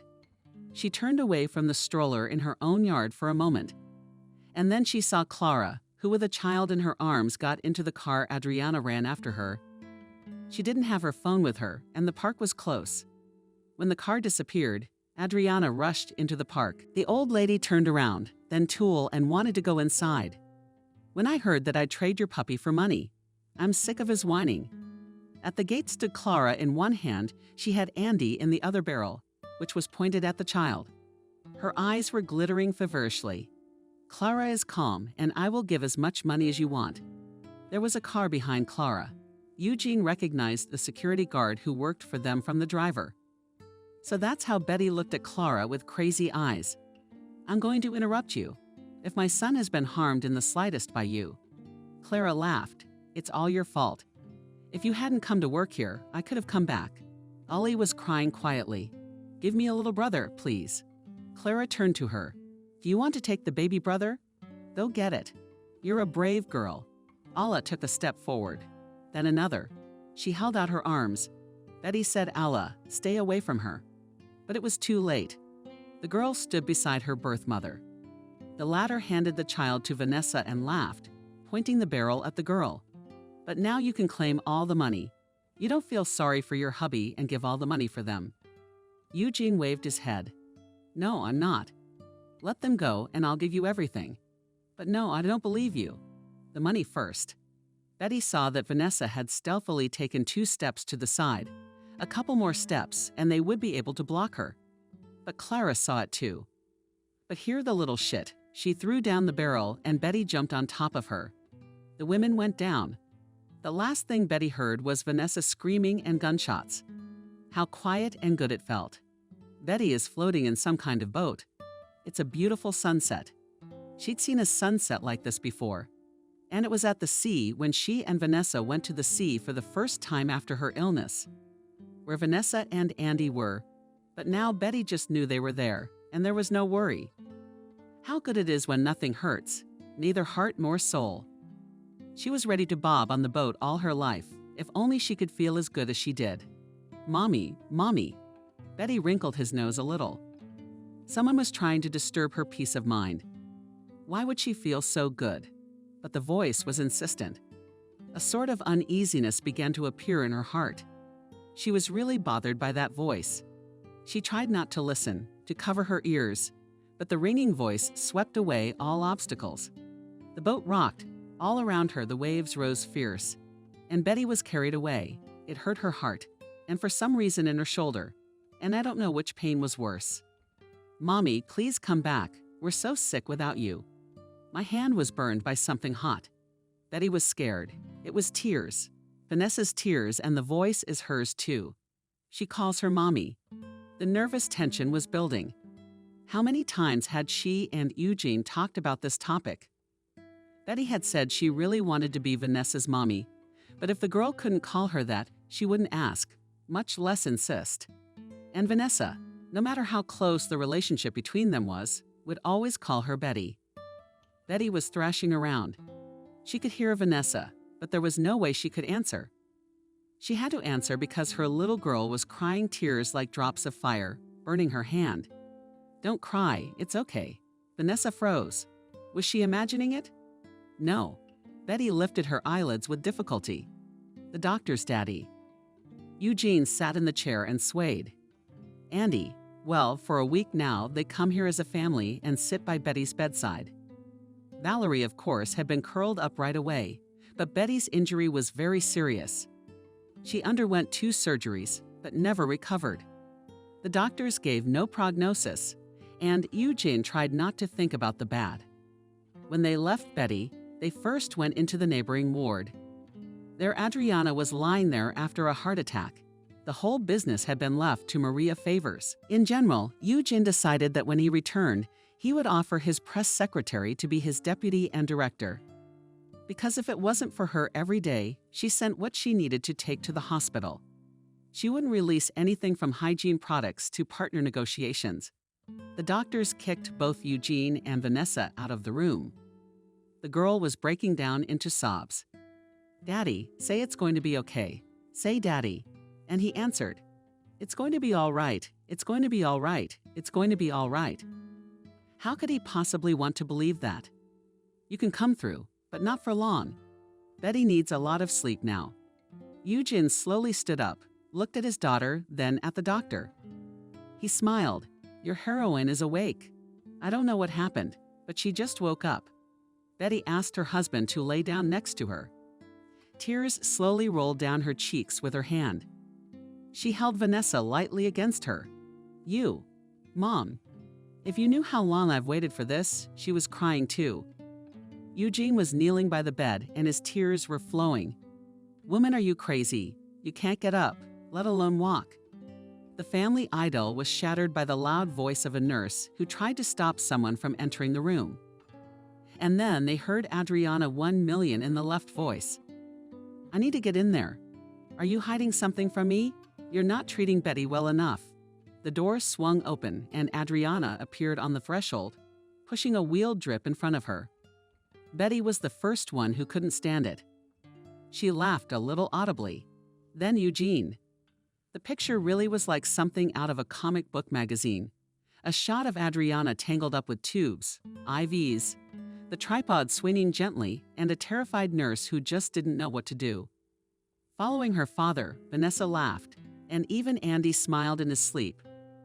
"Adriana, I watched everyone laugh for a while, and then proclaimed, 'Take this thing off me. I need to hug my family.'" Betty was on the mend. Eugene told me that Valerie had been declared sane and was about to go to trial, where she would get the full brunt of it. "You know, for the first time in my life, I don't feel sorry for her. She almost robbed me of the most precious thing about you. I hope her brains will fall into place." Betty didn't want to think about Clara or anything else. She wanted to enjoy her life here and now with the people she cared about around her.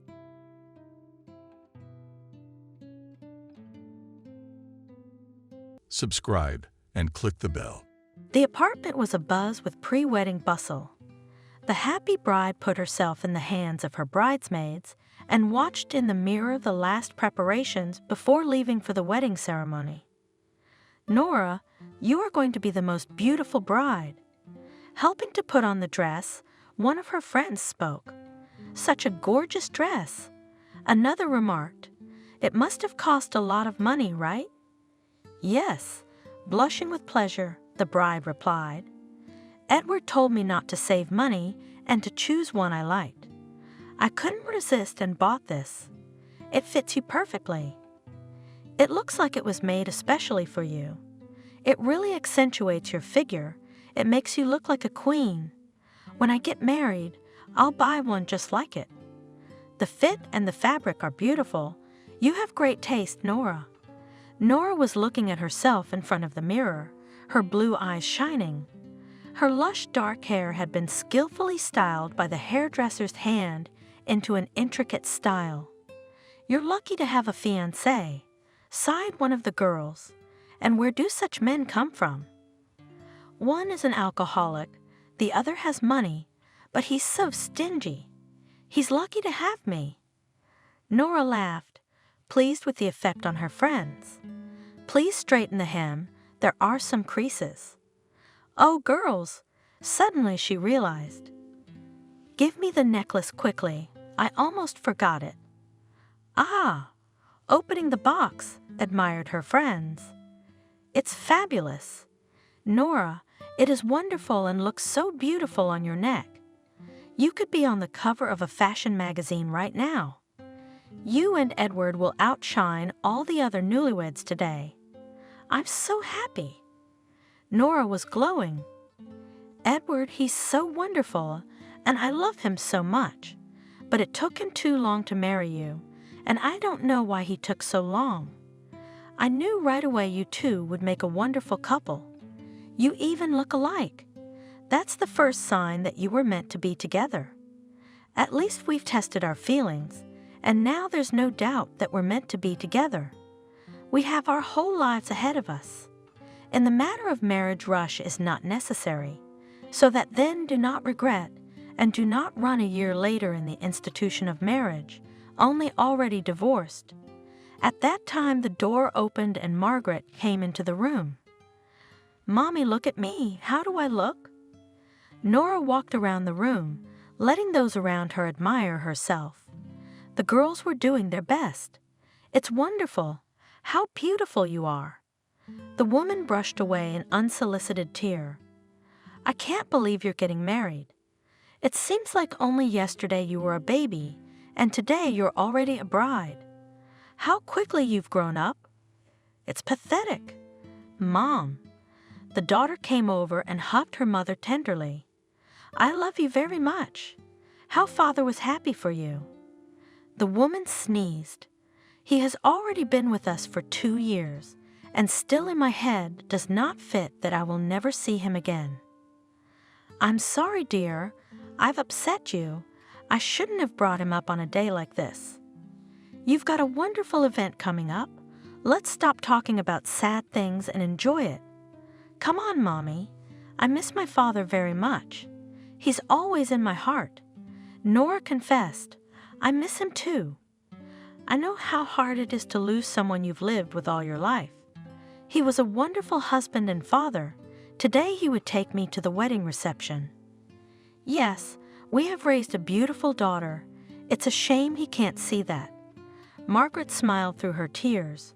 I'm proud of you, daughter. I also dream of grandchildren. You and Edward have already thought about children, haven't you? I hope I don't have to wait another 2 years for them.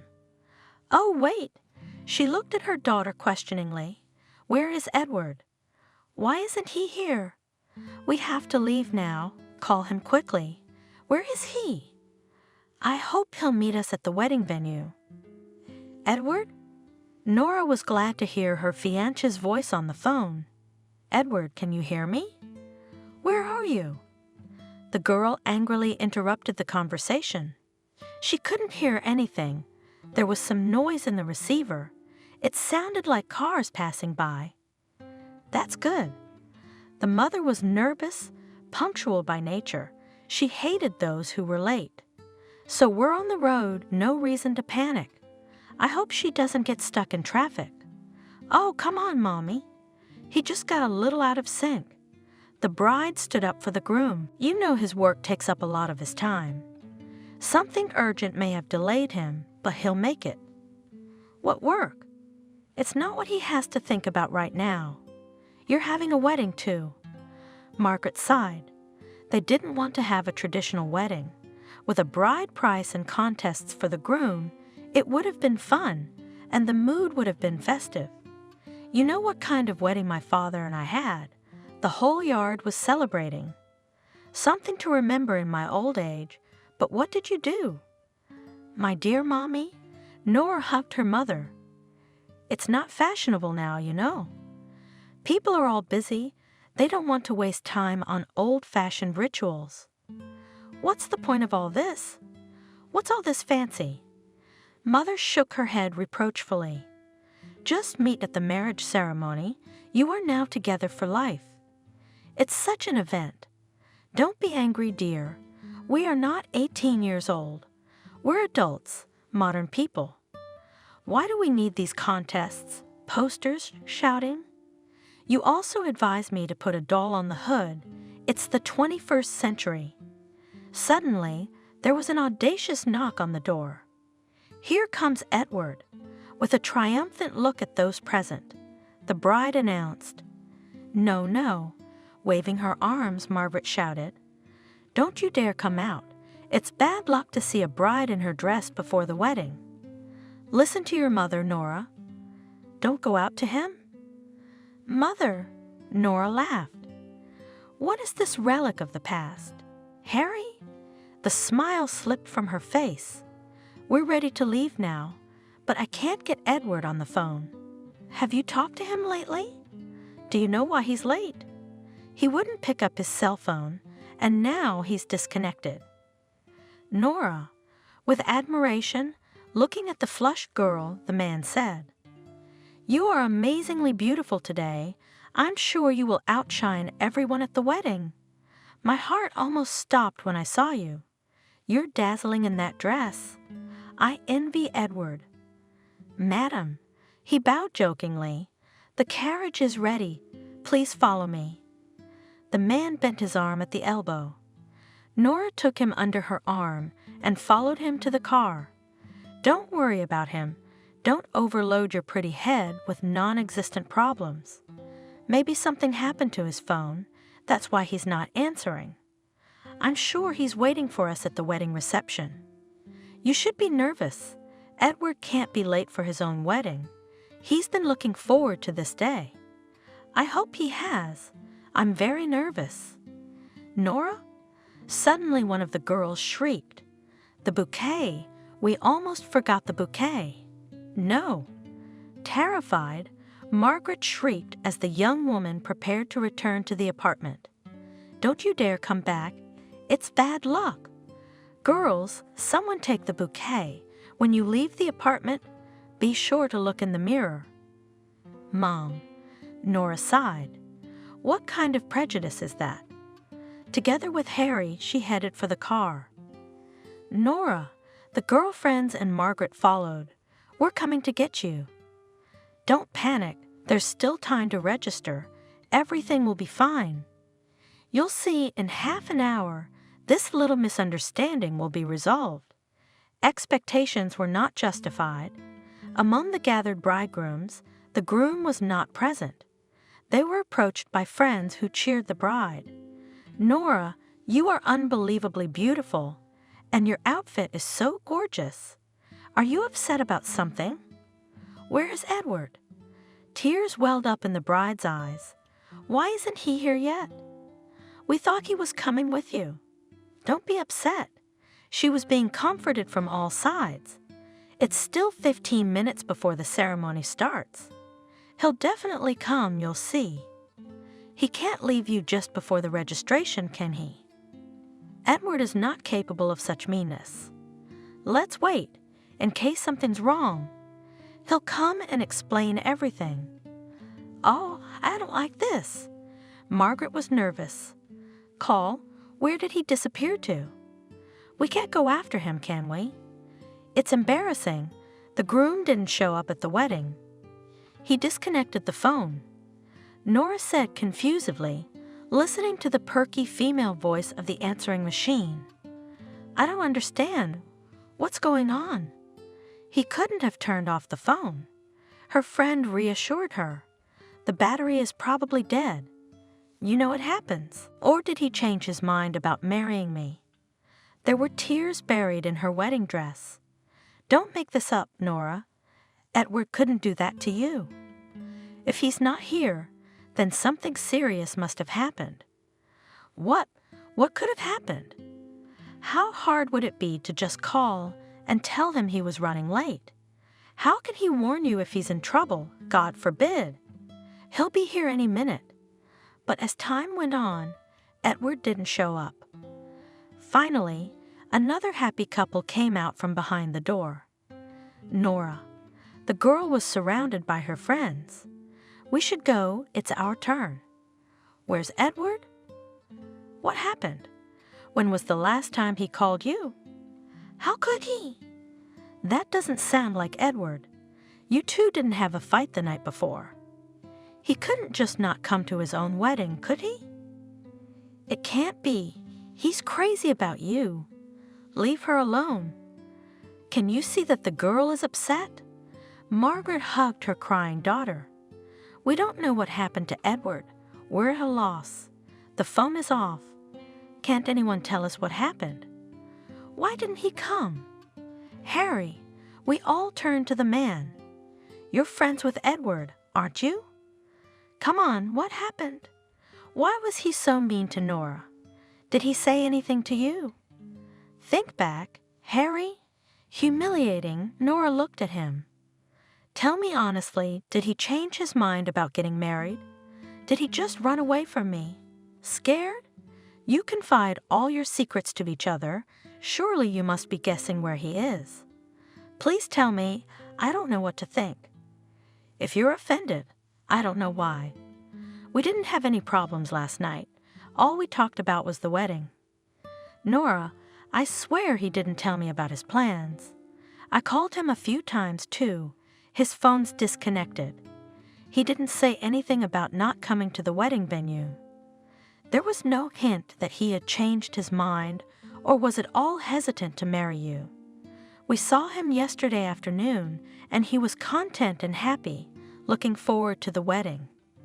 He said he loved you very much and wished he'd proposed sooner. I can't think why he's still not here. Yes, then where is he? Why isn't he standing here with me? Why do I have to blush in front of the guests? I didn't push him to get married. He asked me to marry him. And now it turns out he didn't need it at all. If he so easily didn't come, and the most offensive thing is that he did it without explanation.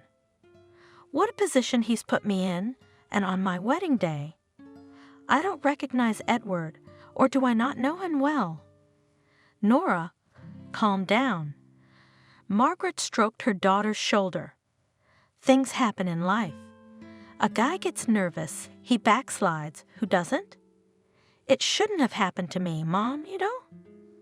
We're not children to be afraid of responsibility. If you changed your mind, why don't you just tell me honestly? Why don't you just show up like that? That's mean. That's low. I don't deserve to be treated like this.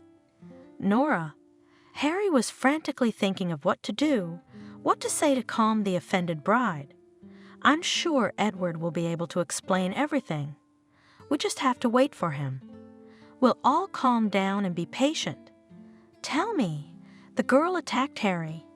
What do we do now? How long do we wait? It's clear he's not coming. He left me at the doorstep of the marriage institution. How can I bear the shame? Now everyone's going to point fingers.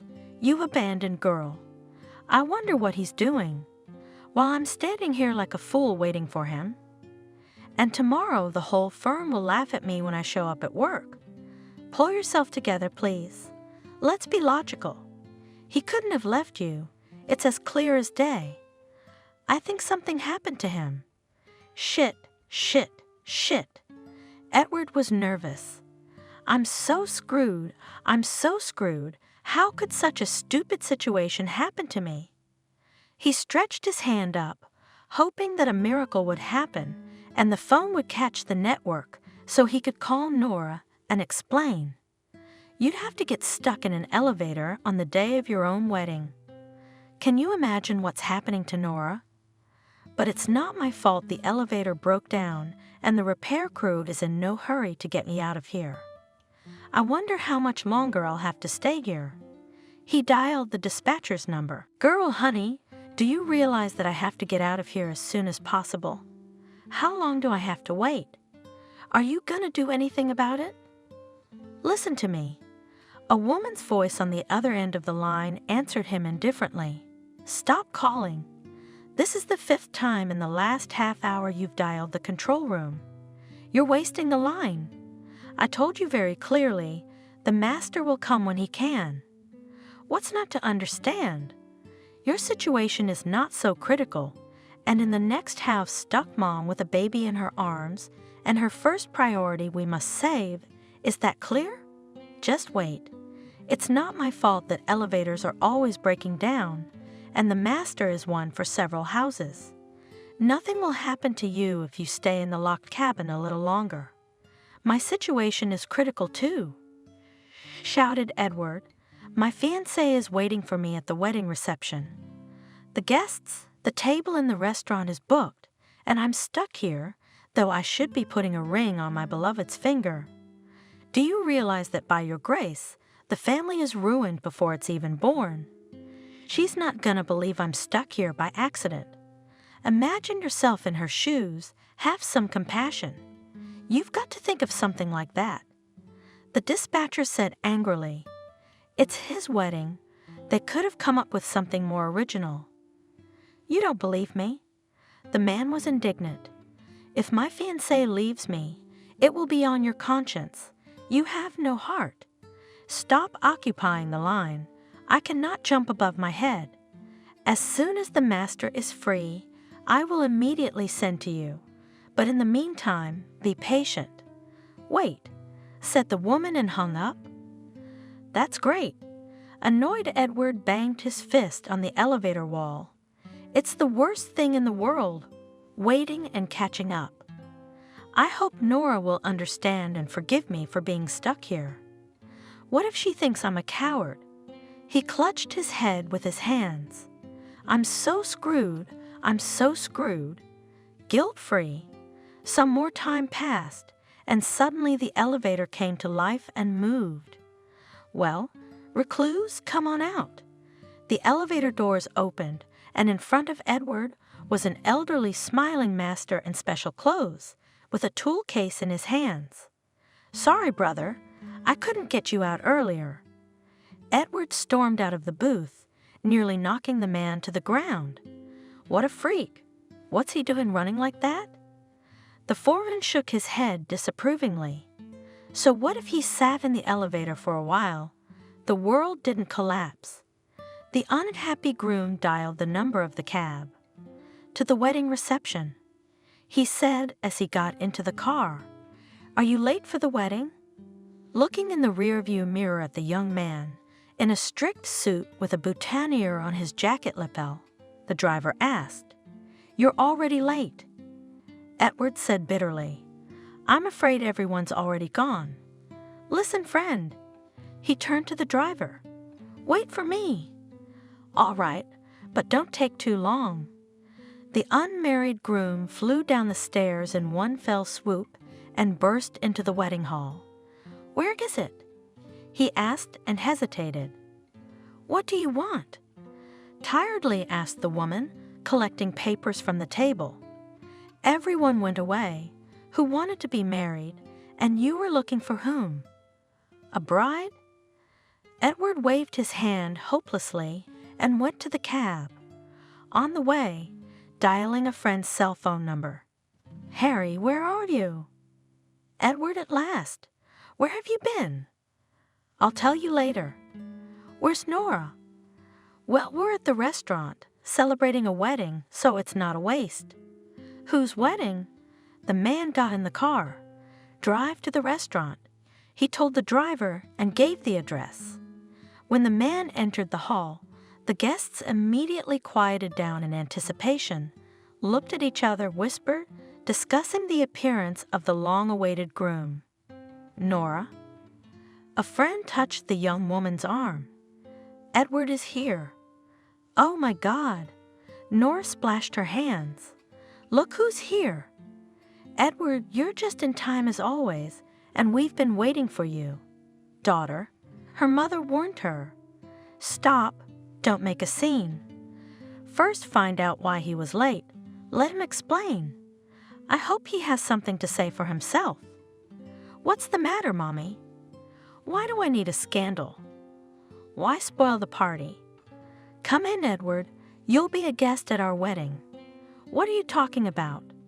"The groom is worried." "What do you mean, your wedding?" "What is it?" "I'm getting married." "Congratulations, I got married just like I wanted." "How could you get married if I wasn't here?" "That's exactly why." Nora came right up to Edward. "I finally got married, with you as a bride.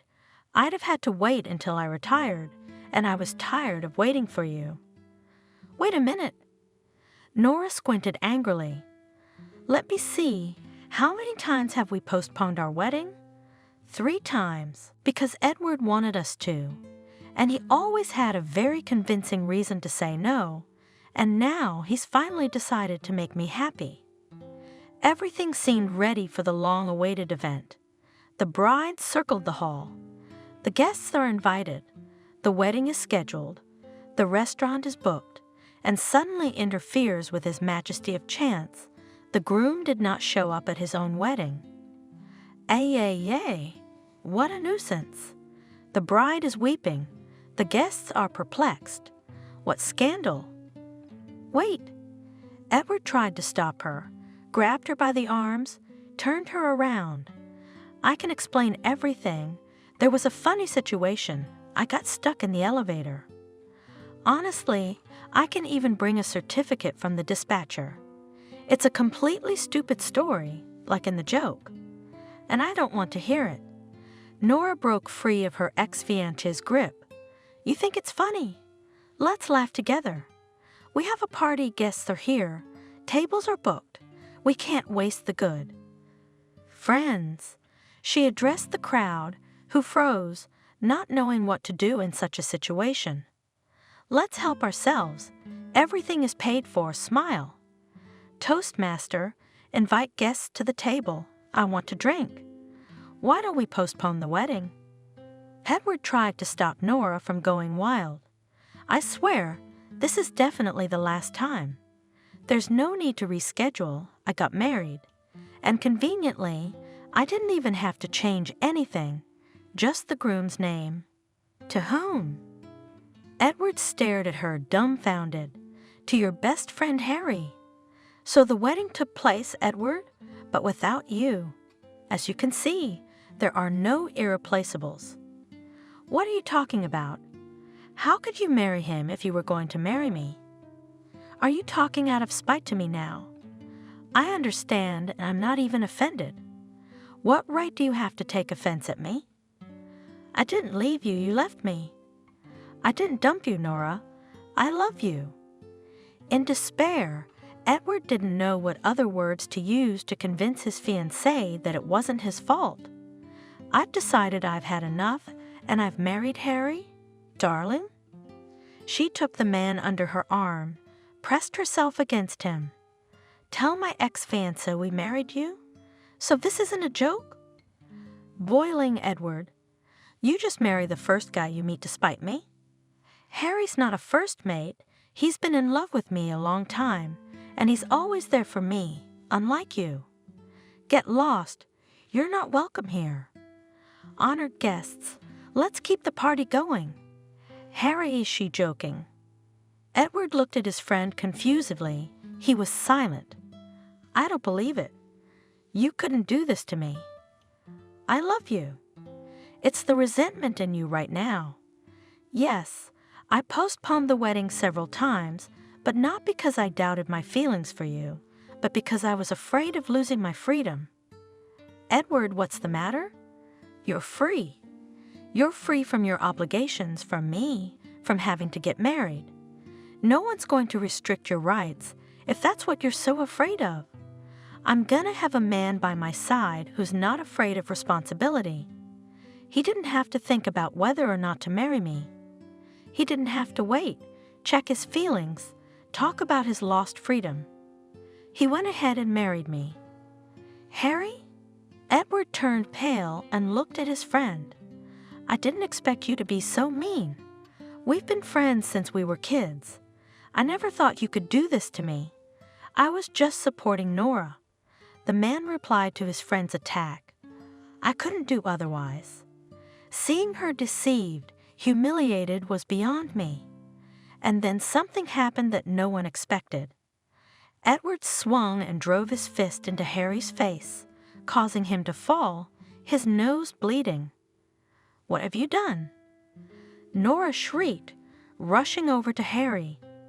"Somebody get me a tissue and call an ambulance." "Don't call an ambulance," the man asked, sitting down on the floor. "There's nothing wrong with me." I lost more than just my fiancé today." Edward looked contemptuously first at one, then at the other. "But also your best friend. I wish you happiness." Edward, rubbing his bruised arm, turned around and walked out of the hall.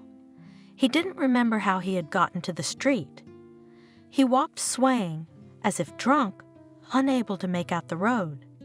When he noticed a bench, he sat down, tore the boutonniere from the lapel of his jacket, threw it in the trash can, grabbed his head, and groaned. "A man?" He heard a voice beside him. "You're not feeling well? Should I call an ambulance? You're not yourself. An ambulance won't help." He looked at the old woman who was staring anxiously at his face. "It's all right. Don't worry. Did you have a fight with your wife?" she asked sympathetically. "Nothing to make up. Who doesn't?" Edward looked sadly at the woman, but said nothing. She stood by him for a while and then walked away. The man got up, caught a cab, and in a few minutes was already entering the entrance of his house. "Now you work like clockwork," he grinned, when the elevator doors opened obligingly in front of him. "Because of you, my whole life has gone down the drain. I lost my fiancée and found out that my best childhood friend was a traitor who took advantage of the situation and married her. How am I supposed to move on with my life?" He stepped out on his floor, opened the apartment door, stumbled through the suitcases in the floor of the dark hallway. "We had to." He grinned bitterly and kicked the suitcases standing in the driveway. To go on a wedding trip with Nora. And now what? Nothing. Now I want to get drunk. Everything collapsed, crumbled like a house of cards. The man went into the living room, took a full bottle of whiskey, a glass, a snack, and sat down on the sofa. "Well, Edward?" He turned to himself, raising the whiskey glass. "You're free again. Only I'm not bloody happy about it." He downed the glass, grimaced, and poured the next one. "Why would I want that kind of freedom? I'm not just free, I'm alone. Why do I need all this? How could I have been so wrong about Nora? How could she even take and just replace one fiancé with another? How could I have been so blind?" On the other hand, he took another sip of the hot drink. "For too long I was going to marry her. Then there's that elevator thing. I can't believe they'd do such a mean thing to me.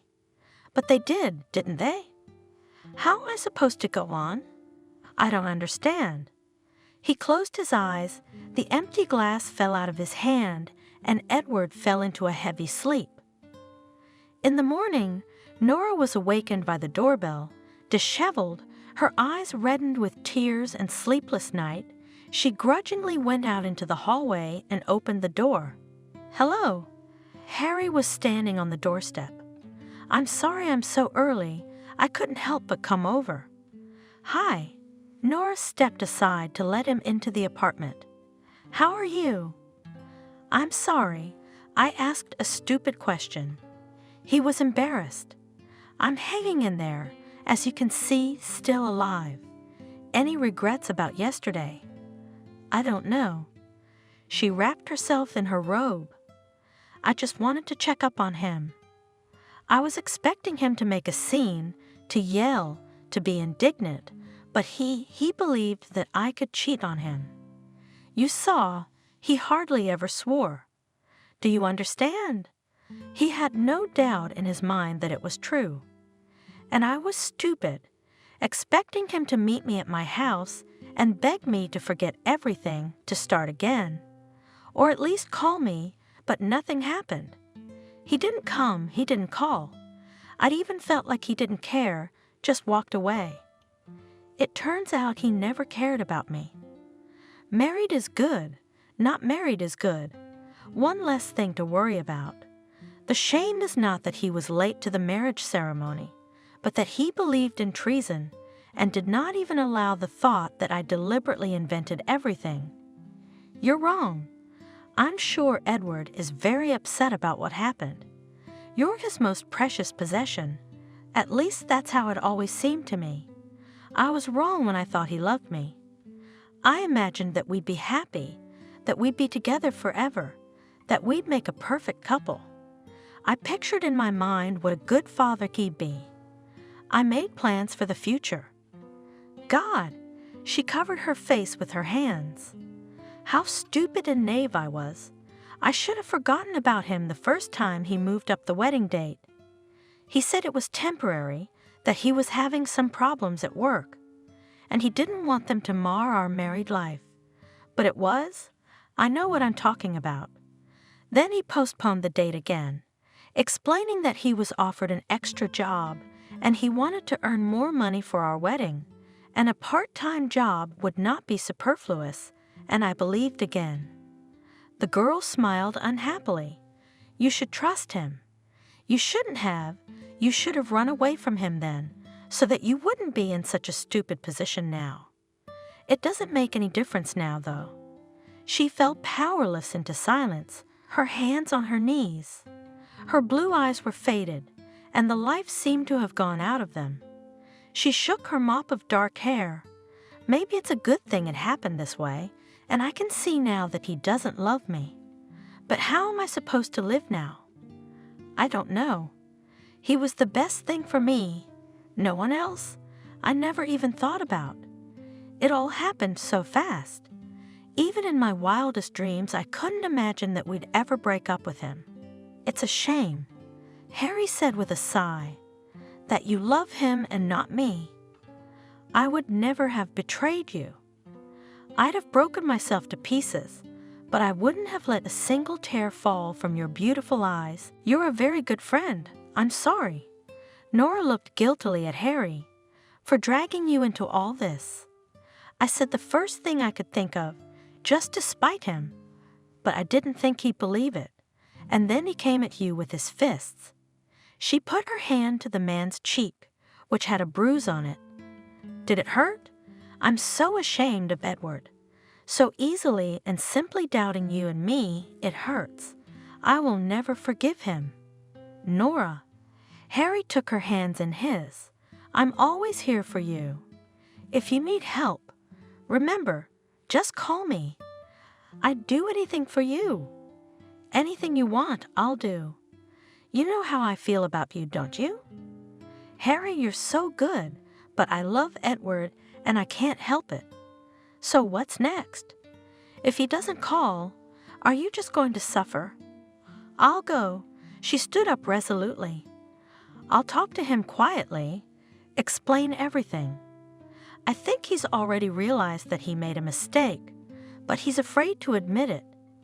You know he's proud, and then I need to find out if he was really delayed by the elevator. That story sounds too far-fetched. What if it really happened? Then what if I was wrong to be mad at him? Let you down? No, thank you. Nora shook his hand, looking at him gratefully. I'll do it. Thank you so much for your support. It would have been very hard without you. I can imagine how you must be feeling about the fight with Edward. I'm ashamed to be the bone of contention between you two. When I explain it to him, I'm sure you'll reconcile and he'll understand. After seeing Harry off, the girl quickly cleaned herself up and went to her lover's house. She imagined that they would laugh about the accident, hug, Edward would kiss her, and everything would be like it was before. Nora firmly pressed the call button and was answered by silence. Strange, she said thoughtfully. It doesn't open. Where could he have gone? Maybe he went to the store. I'll try calling. She dialed the man's number. No answer? Why? Doesn't want to talk?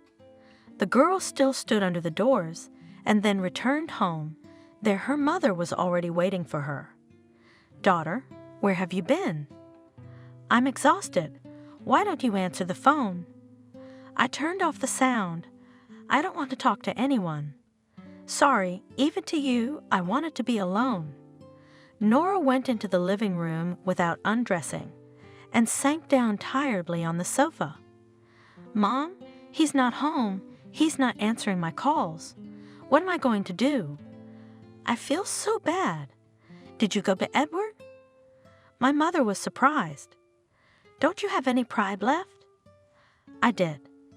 I wanted to tell him everything, but I kissed the closed door and came back with nothing. "Well, what did you want? After news like that, any man's gonna lose his temper. It's all right. He'll pout and come back. I didn't think my innocent deception would go this far. I didn't even think he'd believe it. He should have realized that you can't change from one groom to another in a few minutes before registration. He must have been so angry with you that he lost his judgment. He was jealous of Harry, especially since he added fuel to the fire with his declaration of love for you. I didn't even realize he was secretly in love with you, always keeping a low profile with Edward. I don't know what to do." Nora was desperate. "I love Edward. I don't need anyone but him, and he won't even try to talk to me after everything. How do I get him back? How do I make him listen? Mommy?" She rushed to her mother, hugged her. "I don't want to live without him." "Oh, daughter, I'm not a good counselor. If he loves you, he'll come back. Or maybe it was just an excuse to finally let you realize that for him, bachelor life is better than marital duties. There's a kind of man who's not cut out for married life." I don't believe that. This isn't about Edward. Time will tell, but in the meantime, try to calm down. Look at what happened as a test of your feelings, and let him come to his senses. You need a break from each other, and then you'll get together and talk about it. Figure out who's right and who's wrong. "How am I going to get to work?" The girl cried. "You'll have to see him every day." "I don't know how. Should I quit?" "You'll get over it. God put up with it. Smart people will understand and sympathize, but fools talk, and forget. And then maybe things will get better for you." A week later, Nora returned to work. She slowly approached the office. Her heart was racing. As soon as she entered the office, the firm's chief gossip girl immediately flew in. "You're a very good friend.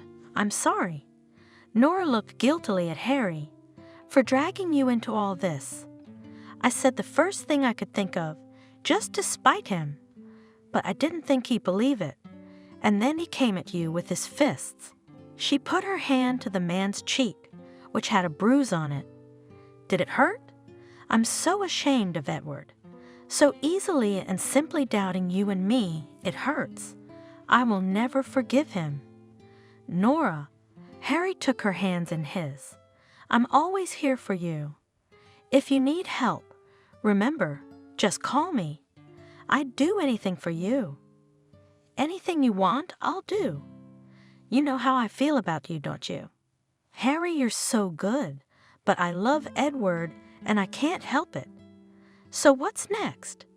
If he doesn't call, are you just going to suffer?" "I'll go." She stood up resolutely. "I'll talk to him quietly, explain everything. I think he's already realized that he made a mistake, but he's afraid to admit it. You know he's proud. And then I need to find out if he was really delayed by the elevator. That story sounds too far-fetched. What if it really happened? Then what if I was wrong to be mad at him? Let you down? No, thank you." Nora shook his hand, looking at him gratefully. "I'll do it. Thank you so much for your support. It would have been very hard without you. I can imagine how you must be feeling about the fight with Edward. I'm ashamed to be the bone of contention between you two. When I explain it to him, I'm sure you'll reconcile and he'll understand." After seeing Harry off, the girl quickly cleaned herself up and went to her lover's house. She imagined that they would laugh about the accident, hug, Edward would kiss her, and everything would be like it was before. Nora firmly pressed the call button and was answered by silence. "Strange," she said thoughtfully. "It doesn't open. Where could he have gone? Maybe he went to the store. I'll try calling. She dialed the man's number. No answer. Why? Doesn't want to talk? The girl still stood under the doors and then returned home. There her mother was already waiting for her. Daughter, where have you been? I'm exhausted. Why don't you answer the phone? I turned off the sound. I don't want to talk to anyone. Sorry, even to you. I wanted to be alone. Nora went into the living room without undressing and sank down tiredly on the sofa. Mom, he's not home. He's not answering my calls. What am I going to do? I feel so bad. Could you go to Edward? My mother was surprised. Don't you have any pride left? I did. I wanted to tell him everything, but I kissed the closed door and came back with nothing. Well, what did you want? After news like that, any man's gonna lose his temper. It's all right, he'll pout and come back. I didn't think my innocent deception would go this far. I didn't even think he'd believe it. He should have realized that you can't change from one groom to another in a few minutes before registration. He must have been so angry with you that he lost his judgment.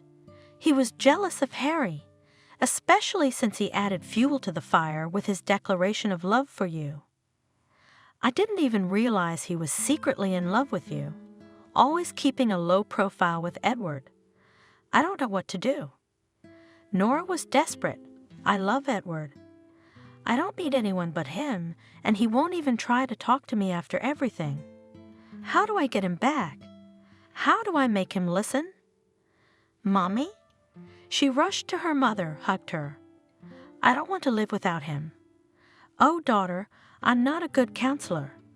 If he loves you, he'll come back. Or maybe it was just an excuse to finally let you realize that for him, bachelor life is better than marital duties. There's a kind of man who's not cut out for married life. I don't believe that. This isn't about Edward. Time will tell, but in the meantime, try to calm down. Look at what happened as a test of your feelings, and let him come to his senses. You need a break from each other, and then you'll get together and talk about it.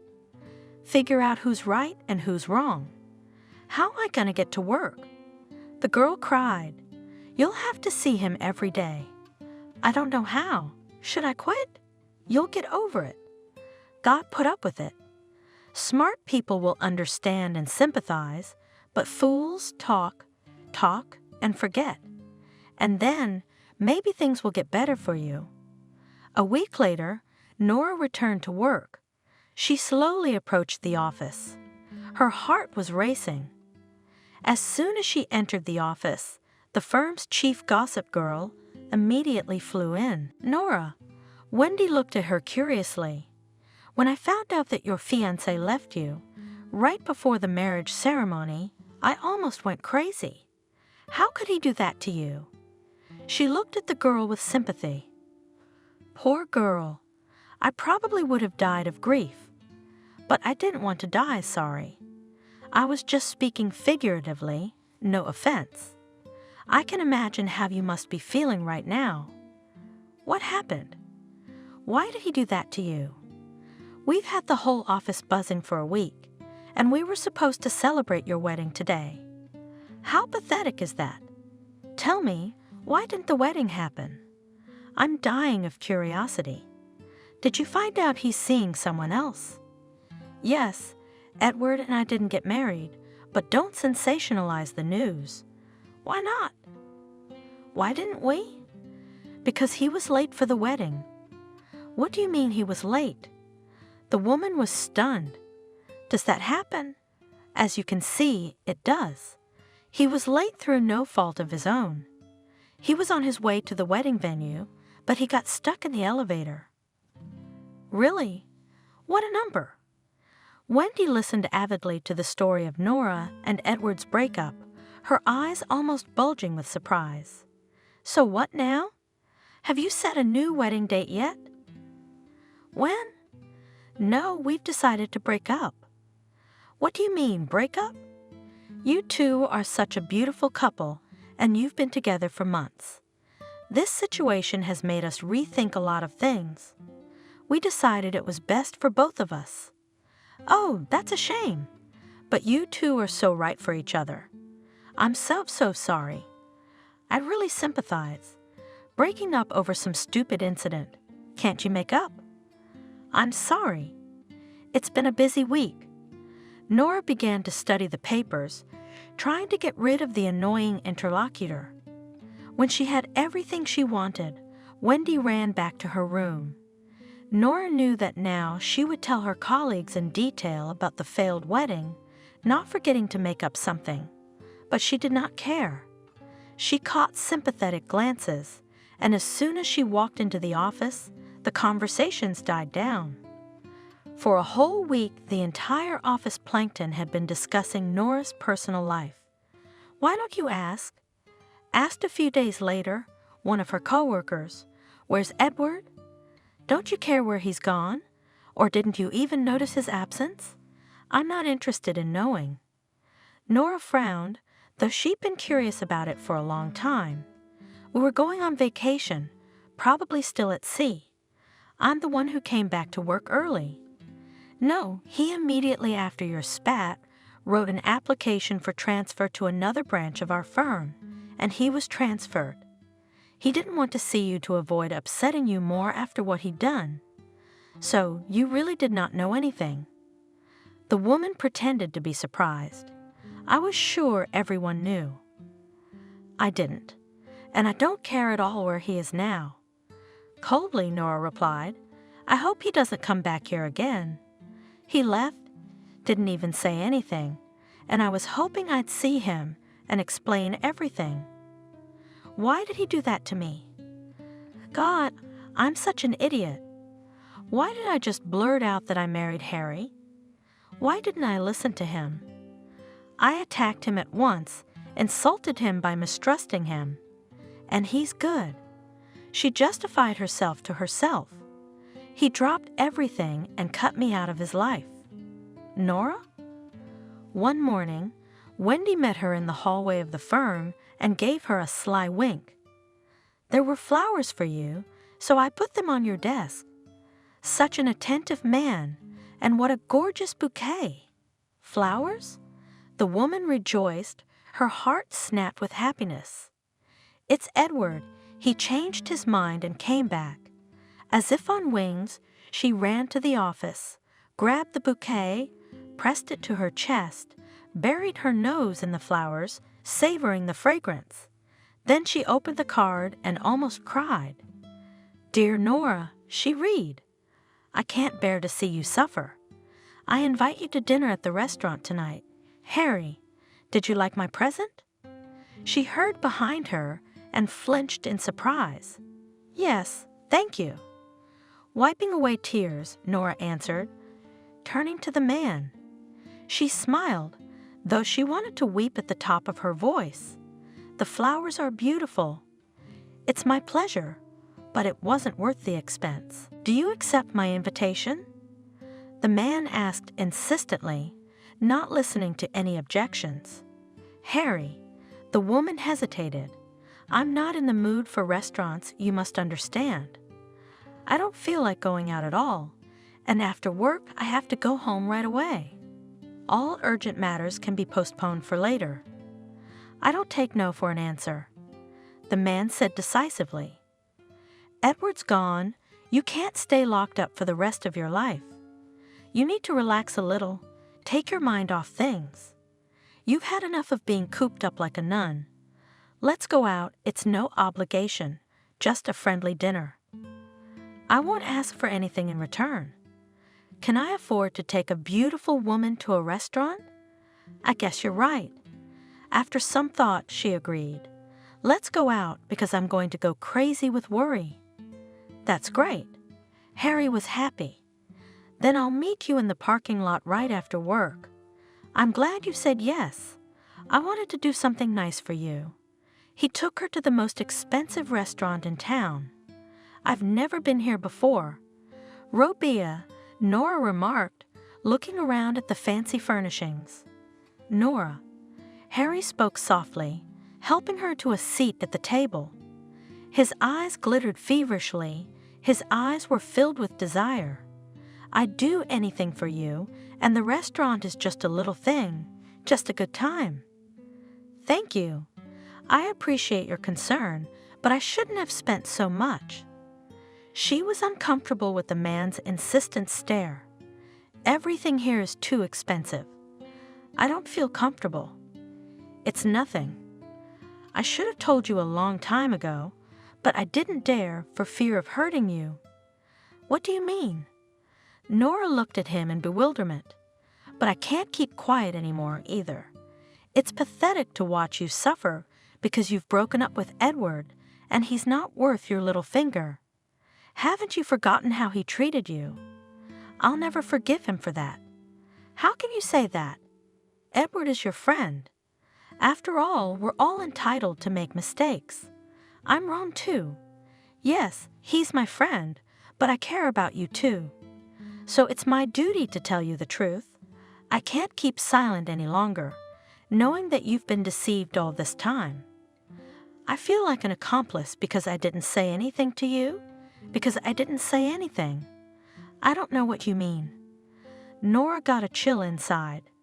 "I'm afraid you won't like what I'm about to say." Harry paused for a moment, then continued. "Edward has another woman, and she's expecting a child with him. He's been hesitant to tell you, so he's been holding off on the wedding. The elevator was just an excuse to finally break up with you for good. You know he left right away, right? He left with that woman. But they're probably already married because the baby's due soon. Edward, cheating though he was, couldn't leave the baby without a last name. That's why he disappeared so quickly." "No," with tears in her eyes, Nora whispered. "He couldn't do this to me." "I don't believe you. I would have known, felt that he had another. Are you saying this so I won't be so hurt by his betrayal? But you're making it worse. Shut up. I don't want to hear any more about it. I understand," Harry said softly, taking her hands in his. "You love him, but he has neglected your love for another woman. And that's the truth he kept from you and demanded my silence. He didn't have the courage to confess his adultery. He ran away like a coward, unable to appreciate your feelings. He's not worthy of your love. I realize you're confused and depressed, thinking you're alone, but you're not. There is a man next to you who is ready to support you, to protect you, to warm you with his warmth. Look at me, Edward's gone and I'm here. What do you want from me?" Tears were streaming from Nora's eyes. She hardly knew what was happening. There was only one thought running through her mind. He has another. He's had another woman all this time. Why did I ignore the obvious? Was I afraid to find out the truth? No, it can't be. Edward is incapable of lying. I feel in my heart that it's a deception, a trap. And if it were true...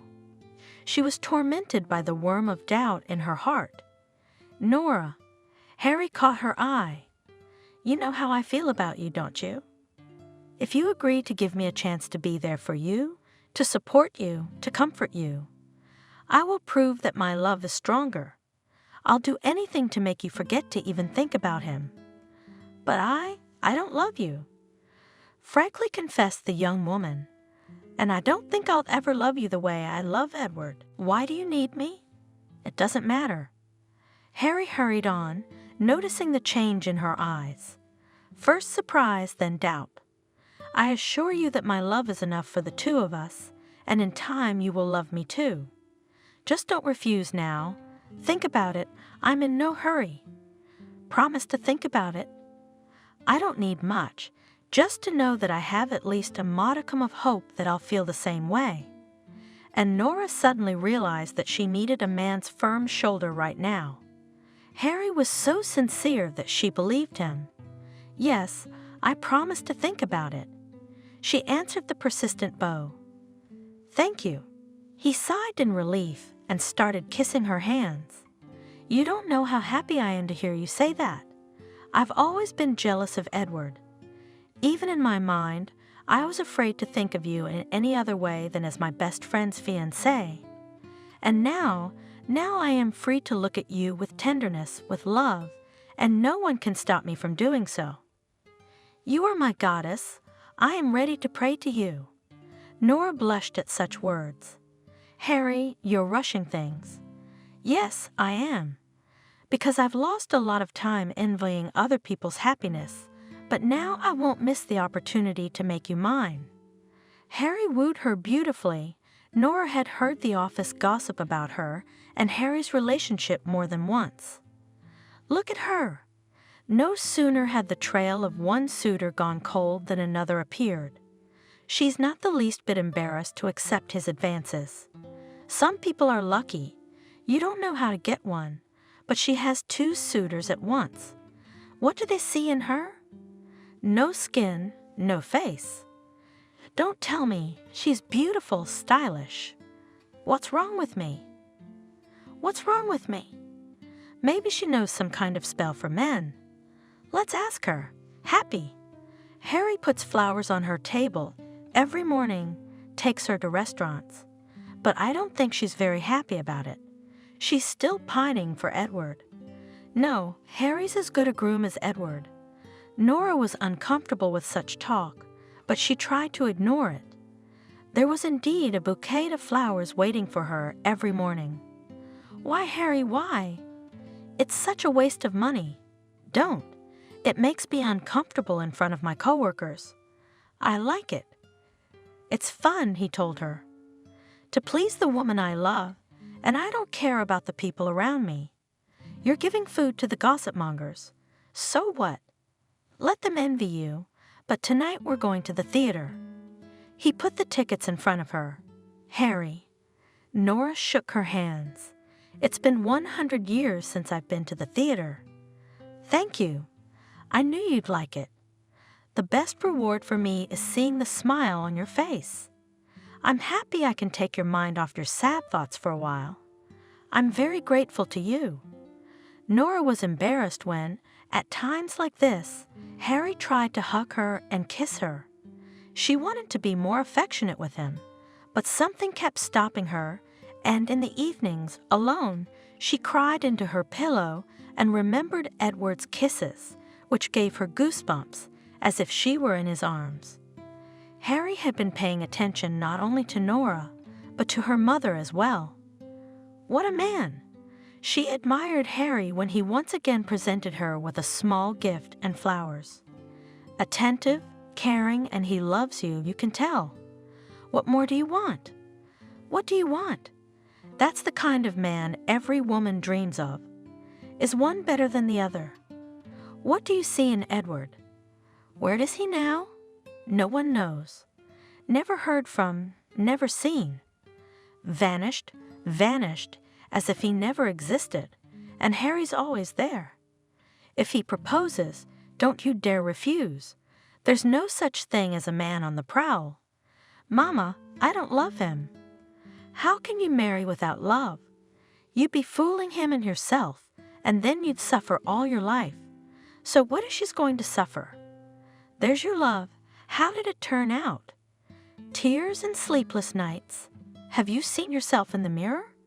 Only eyes left on your face, and they'll soon be tears.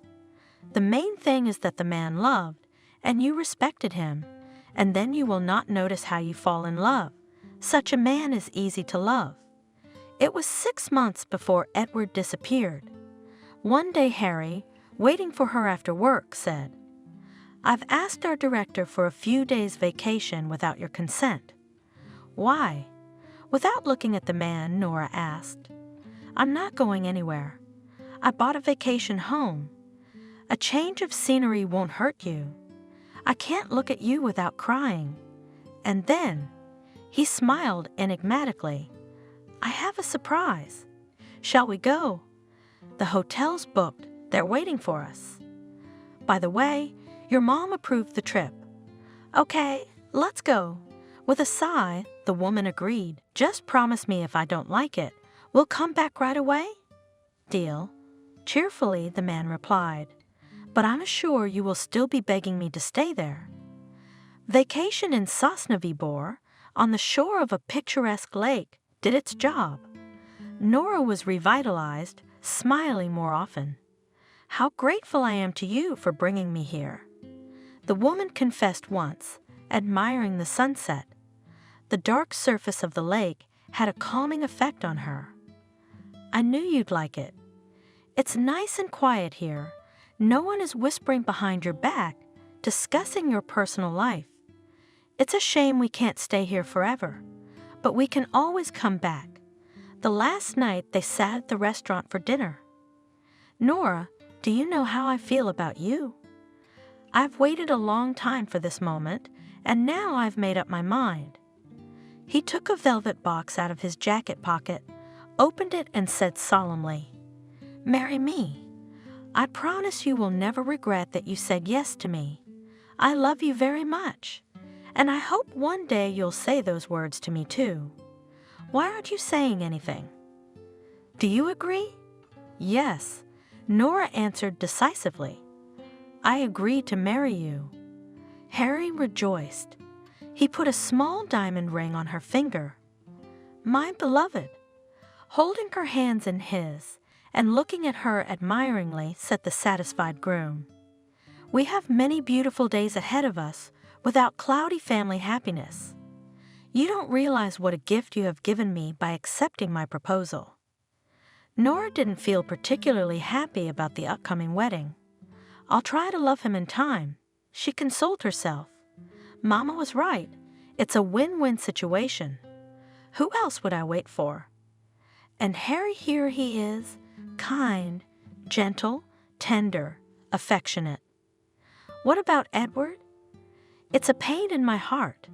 He's with someone else. I must forget him, erase him from my memory. Nora and Harry had been married for almost a year.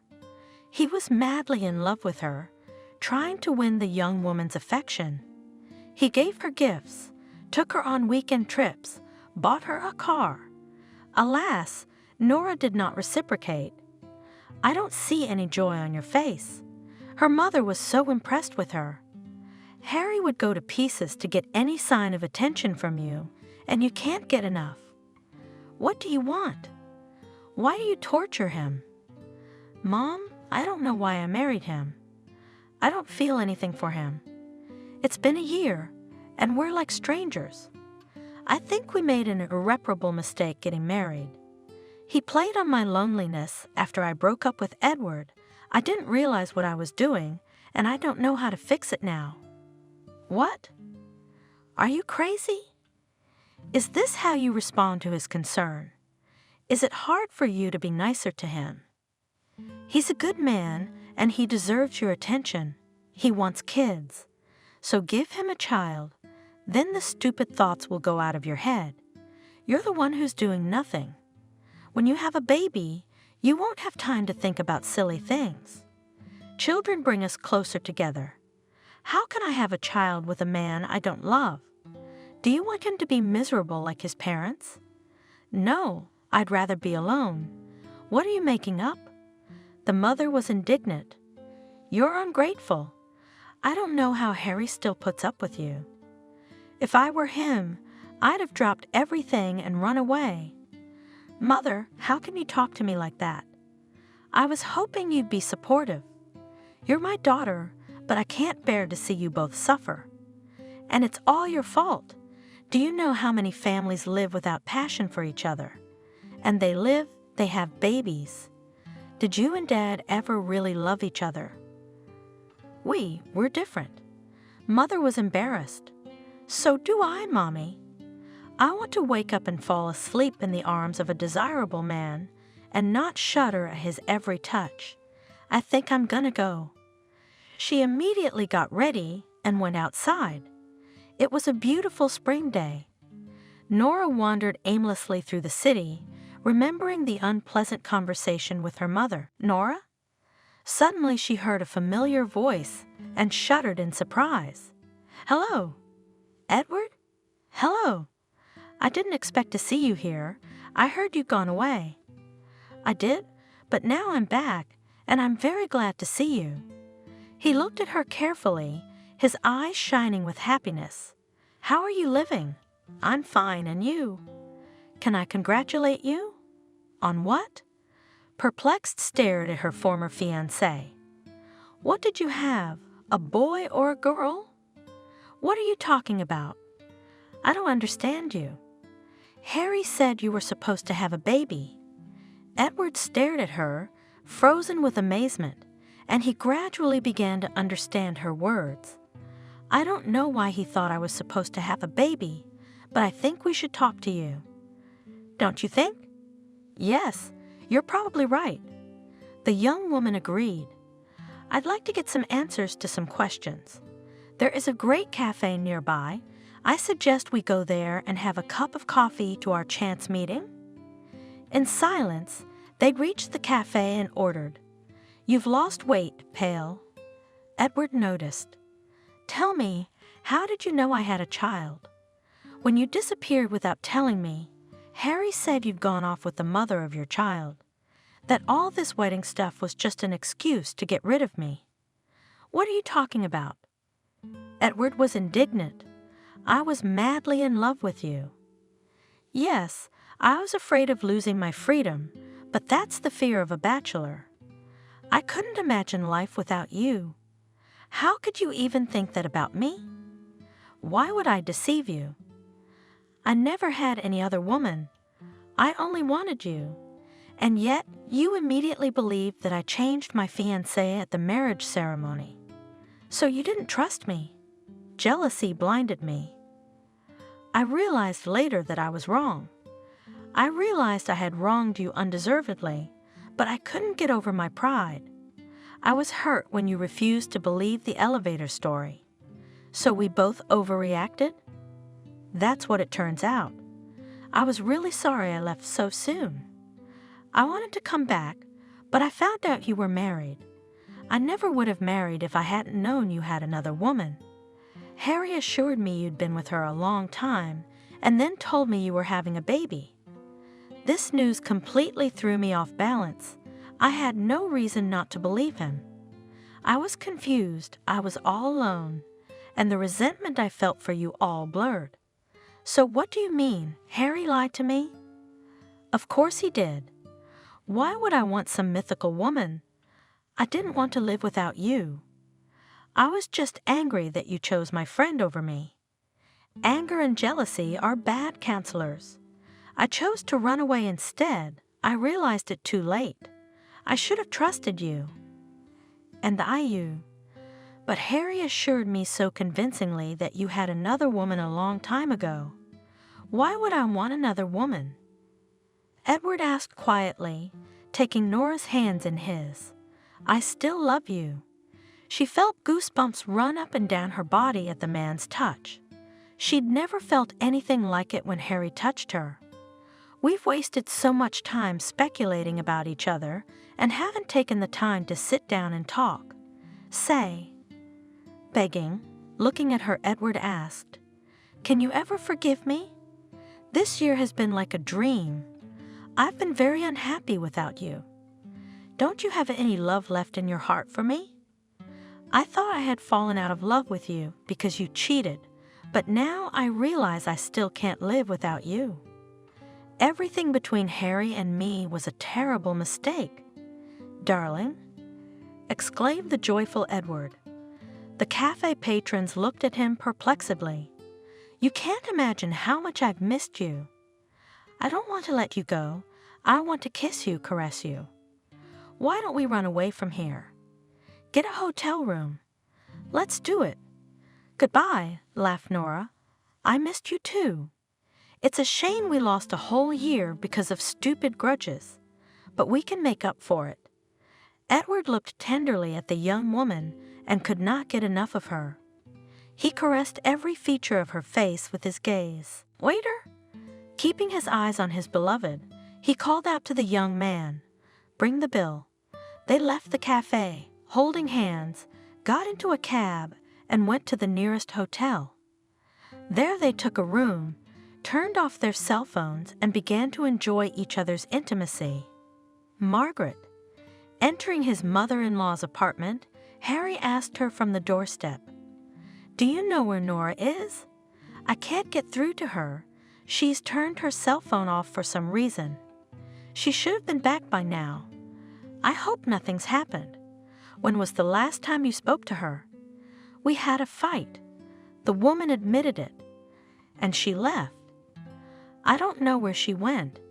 I'm going to try calling her myself. It's really disconnected." Margaret looked at the phone receiver in confusion. Maybe the battery's dead, and she's at her girlfriend's. "Did you call them and find out?" "I called all her friends," the man said worriedly. "No one's seen her. I don't know where she could have gone. As long as she's okay, it's not a big deal." Trying to reassure my son-in-law, Margaret. "Maybe she's already home, went for a walk and got held up. You go ahead. If I see her, I'll call you. You can rest assured." "Yes, I think I'll go. Maybe she really is back already. It's still weird that you didn't tell anyone. Just let me know so I don't worry if she comes home." The woman asked. "Okay, I'll keep you posted." Harry returned to the empty house. Nora was gone. He was out of his mind with worry.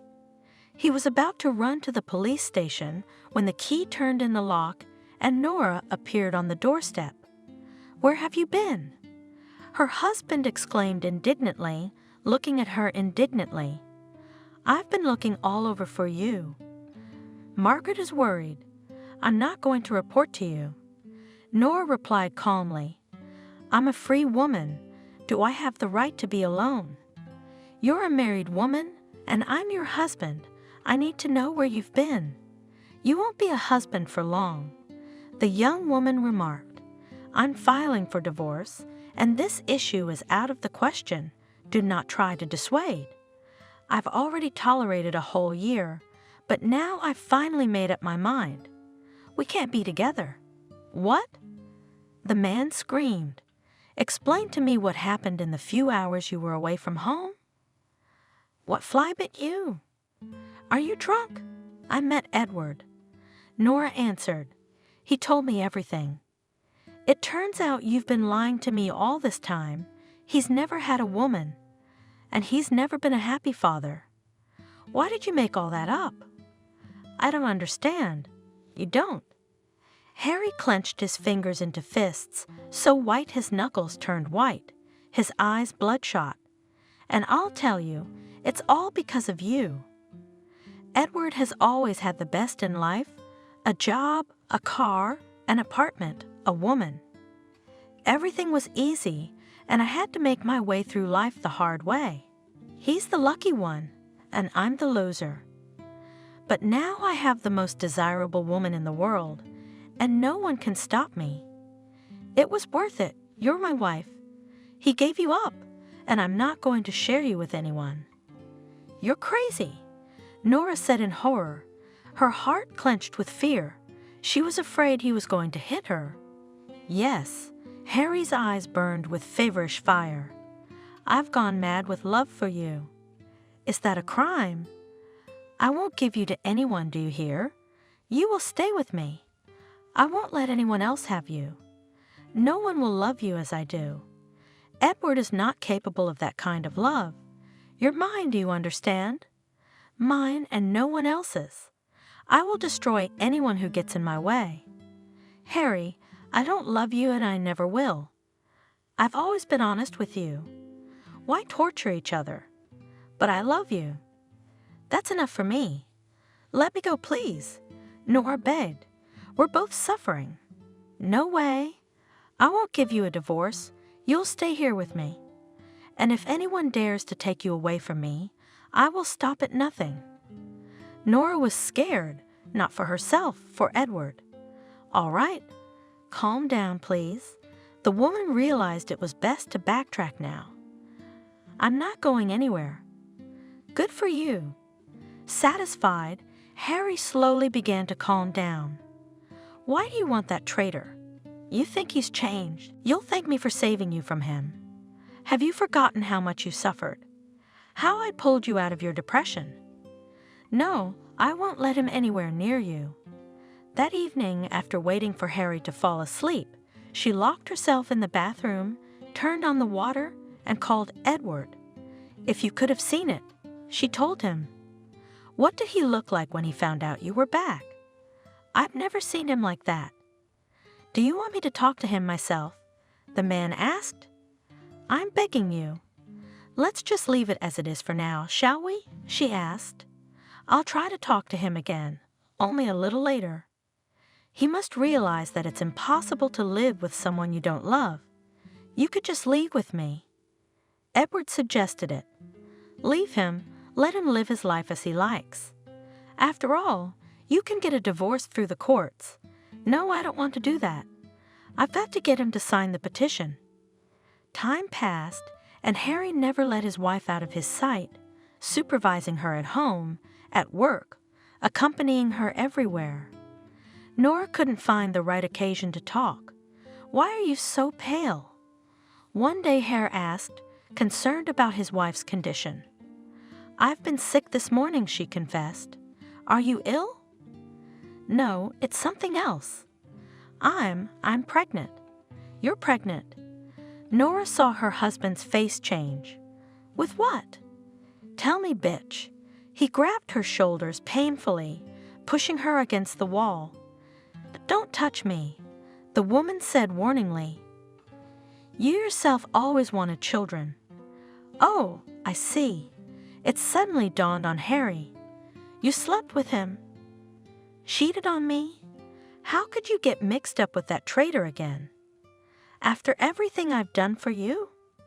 "What were you hoping for? Did you think I wouldn't find out? Let it be known that I can't have children. I had the mumps when I was a kid. I loved you, but you deceived me, trampled on my feelings, let that scoundrel crush me." "You and Great." He swung at her.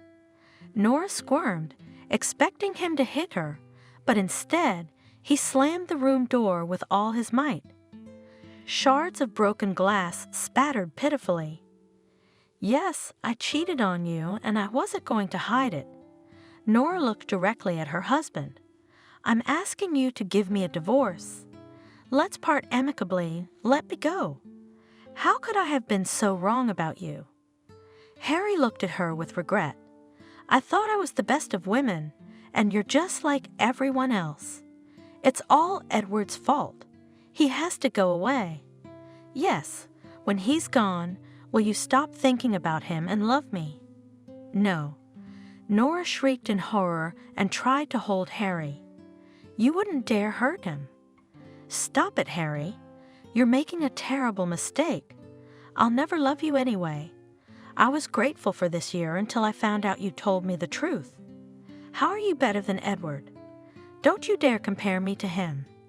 Harry roared. "He abandoned you, and I tried to save you." "But it wasn't his fault, and you know it as well as I do." "Oh, so you're protecting him? You're afraid for his worthless life? He'll pay for everything. I won't let him destroy everything I've built. I had a family, a wife I loved, and then this handsome man shows up again. I'm left with a broken home again. But no, I won't let you. I know what I have to do." Nora grabbed his arm, and he pushed her away from him. Furious, Harry grabbed his jacket and ran out of the apartment, slamming the door loudly. Nora grabbed the phone. "Edward, Edward." She kept crying. "Pick up the phone." "Please, my love."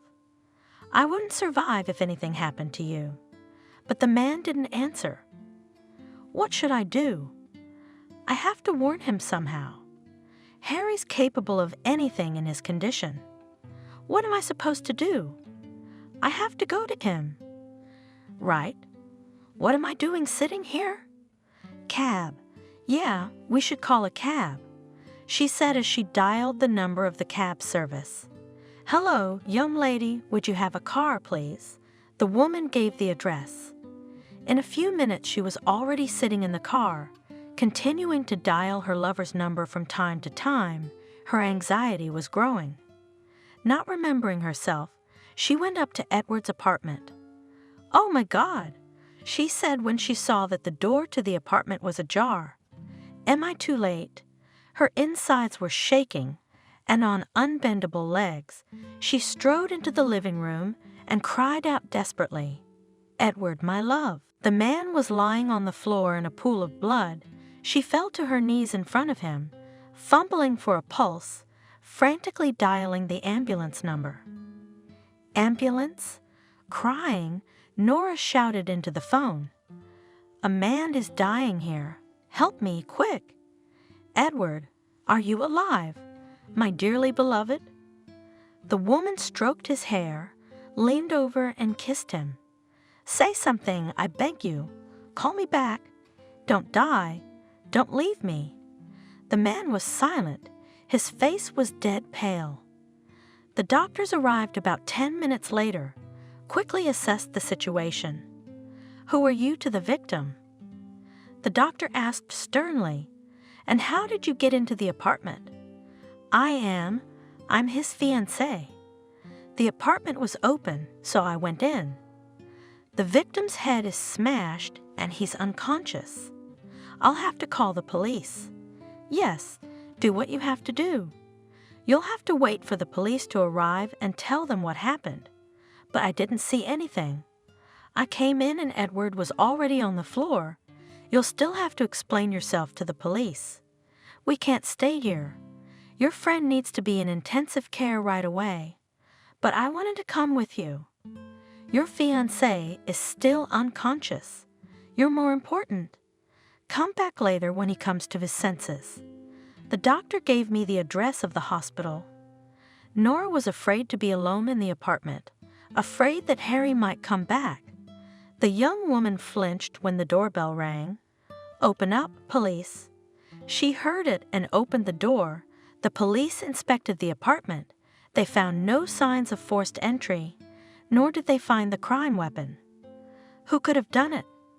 The investigator asked her directly. "Do you have any idea?" "I think my husband did it, Harry." "Didn't you say the victim was your fiancé?" "My husband and I were getting a divorce. It's a very complicated story." "Well, interesting."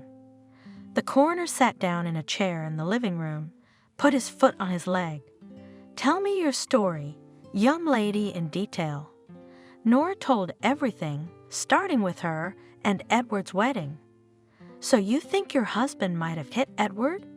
"I'm afraid he did." Wiping away her tears, Nora said, "We'd had a fight, and I asked him to give me a divorce. He became furious, threatened, and then ran here.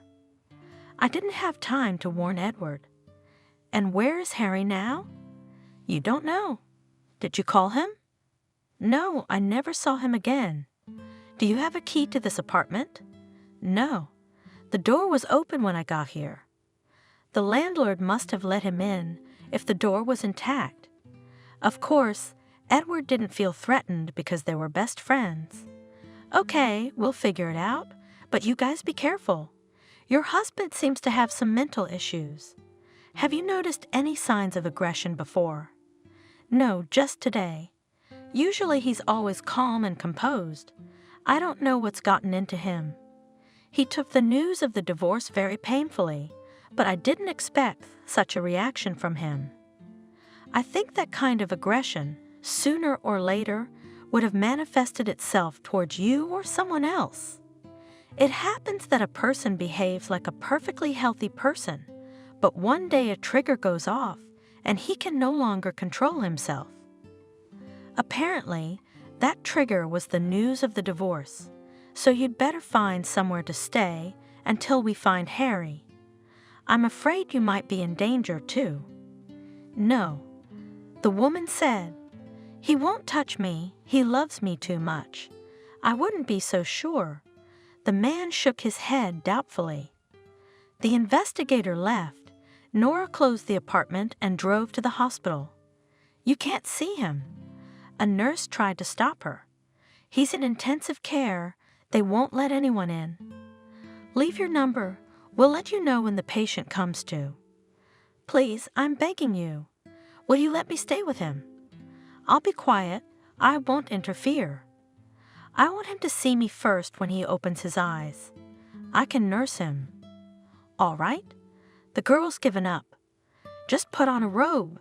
Make sure you wear a mask, cap, and booties. This is an intensive care unit, and be quiet, or I'll get a beating from the doctor. If he shows up, disappear as soon as I tell you. Okay, thank you. I'd do anything to stay close to the one I love. Nora sat in the room next to Edward and cried. It's all my fault, she thought. Why? Why did I agree to marry Harry? I didn't love him. I knew I didn't love him. I knew I'd never love him. I let myself be deceived. Fool. All I want is Edward. My darling, she whispered, kissing his hand. Just wake up, please. I love you so much. We're going to live happily ever after, and we'll never part again. I won't let you go anywhere, and I'll trust only you. My darling, my only one. Nora spent the whole night by Edward's side. In the morning, she fell into a restless sleep, dozing in her chair and holding Edward's hand tightly. She woke up every now and then during the night to see if he was awake. Tired, she laid her head in her arms on the edge of the bed and fell into sleep. When she woke up to someone stroking her hair, the woman lifted her head, shook it, shaking off the remnants of sleep, and straightened up. Edward was looking at her, smiling. Are you awake? She breathed out, tears of joy showing in her eyes. How are you feeling? Not bad, just a headache and thirsty. I'll get the doctor right away. Nora jumped up, ran out into the corridor. Nurse, tell the doctor Edward's awake. Wait a minute, I'll give you something to drink. She quickly poured a glass of water and handed it to him. How frightened I was when I found you on the floor in a pool of blood. How did I end up here? I don't remember much. He tried to get up. Lie down, you can't move. The woman stopped him. The doctor will be here in a minute. You'll have to get out of here. A nurse entered the room, looked at the patient. Go home, you need to rest. The doctor will examine him, prescribe treatment, and come back in the evening. I think he'll be able to talk to you by then. Don't miss him. Nora leaned over Edward, kissed him. I'll be right back. I promise not to be long. The woman walked out of the hospital and wondered, where will I go? If Harry is still in custody, it's not safe to go home. To my mother's, but that would mean putting her in danger too. Harry could meet me at her house. Go to Edward's? I don't think Harry will be looking for me there. I've got the keys with me. That's right. It's probably the safest place. As the young woman pondered, the phone rang. Nora, hello. It's the investigator. The man gave his last name. We have your husband in custody. You have nothing to fear. We have him in custody, and he's already confessing. Could you come to the investigative committee? You'll thank me for saving you from him. Have you forgotten how much you suffered? How I pulled you out of your depression? No, I won't let him anywhere near you. That evening, after waiting for Harry to fall asleep, she locked herself in the bathroom, turned on the water, and called Edward. If you could have seen it, she told him. What did he look like when he found out you were back? I've never seen him like that. Do you want me to talk to him myself? The man asked. I'm begging you. Let's just leave it as it is for now, shall we? She asked. I'll try to talk to him again, only a little later. He must realize that it's impossible to live with someone you don't love. You could just leave with me. Edward suggested it. Leave him, let him live his life as he likes. After all, you can get a divorce through the courts. No, I don't want to do that. I've got to get him to sign the petition. Time passed, and Harry never let his wife out of his sight, supervising her at home, at work, accompanying her everywhere. Nora couldn't find the right occasion to talk. Why are you so pale? One day Hare asked, concerned about his wife's condition. "I've been sick this morning," she confessed. "Are you ill?" "No, it's something else. I'm pregnant." "You're pregnant." Nora saw her husband's face change. "With what?" "Tell me, bitch." He grabbed her shoulders painfully, pushing her against the wall. "Don't touch me," the woman said warningly. "You yourself always wanted children." "Oh, I see." It suddenly dawned on Harry. "You slept with him." "Cheated on me? How could you get mixed up with that traitor again? After everything I've done for you? What were you hoping for? Did you think I wouldn't find out? Let it be known that I can't have children. I had the mumps when I was a kid. I loved you, but you deceived me, trampled on my feelings, let that scoundrel crush me. You ingrate." He swung at her. Nora squirmed, expecting him to hit her, but instead, he slammed the room door with all his might.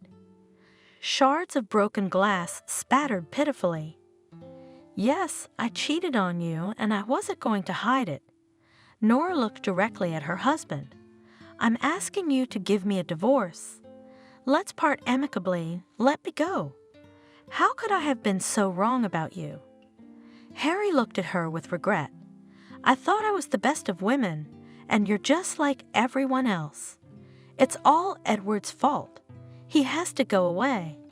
"Yes, when he's gone, will you stop thinking about him and love me?" "No." Nora shrieked in horror and tried to hold Harry. "You wouldn't dare hurt him." "Stop it, Harry. You're making a terrible mistake. I'll never love you anyway. I was grateful for this year until I found out you told me the truth. How are you better than Edward? Don't you dare compare me to him." Harry roared. "He abandoned you, and I tried to save you." "But it wasn't his fault, and you know it as well as I do." "Oh, so you're protecting him? You're afraid for his worthless life? He'll pay for everything. I won't let him destroy everything I've built. I had a family, a wife I loved, and then this handsome man shows up again. I'm left with a broken home again. But no, I won't let you. I know what I have to do." Nora grabbed his arm, and he pushed her away from him. Furious, Harry grabbed his jacket and ran out of the apartment, slamming the door loudly. Nora grabbed the phone. "Edward, Edward." She kept crying. "Pick up the phone. Please, my love. I wouldn't survive if anything happened to you." But the man didn't answer. "What should I do? I have to warn him somehow. Harry's capable of anything in his condition. What am I supposed to do? I have to go to him." "Right. What am I doing sitting here?" "Cab. Yeah, we should call a cab," she said as she dialed the number of the cab service. "Hello, young lady, would you have a car, please?" The woman gave the address. In a few minutes she was already sitting in the car, continuing to dial her lover's number from time to time. Her anxiety was growing. Not remembering herself, she went up to Edward's apartment. "Oh my God," she said when she saw that the door to the apartment was ajar. "Am I too late?" Her insides were shaking, and on unbendable legs, she strode into the living room and cried out desperately, "Edward, my love."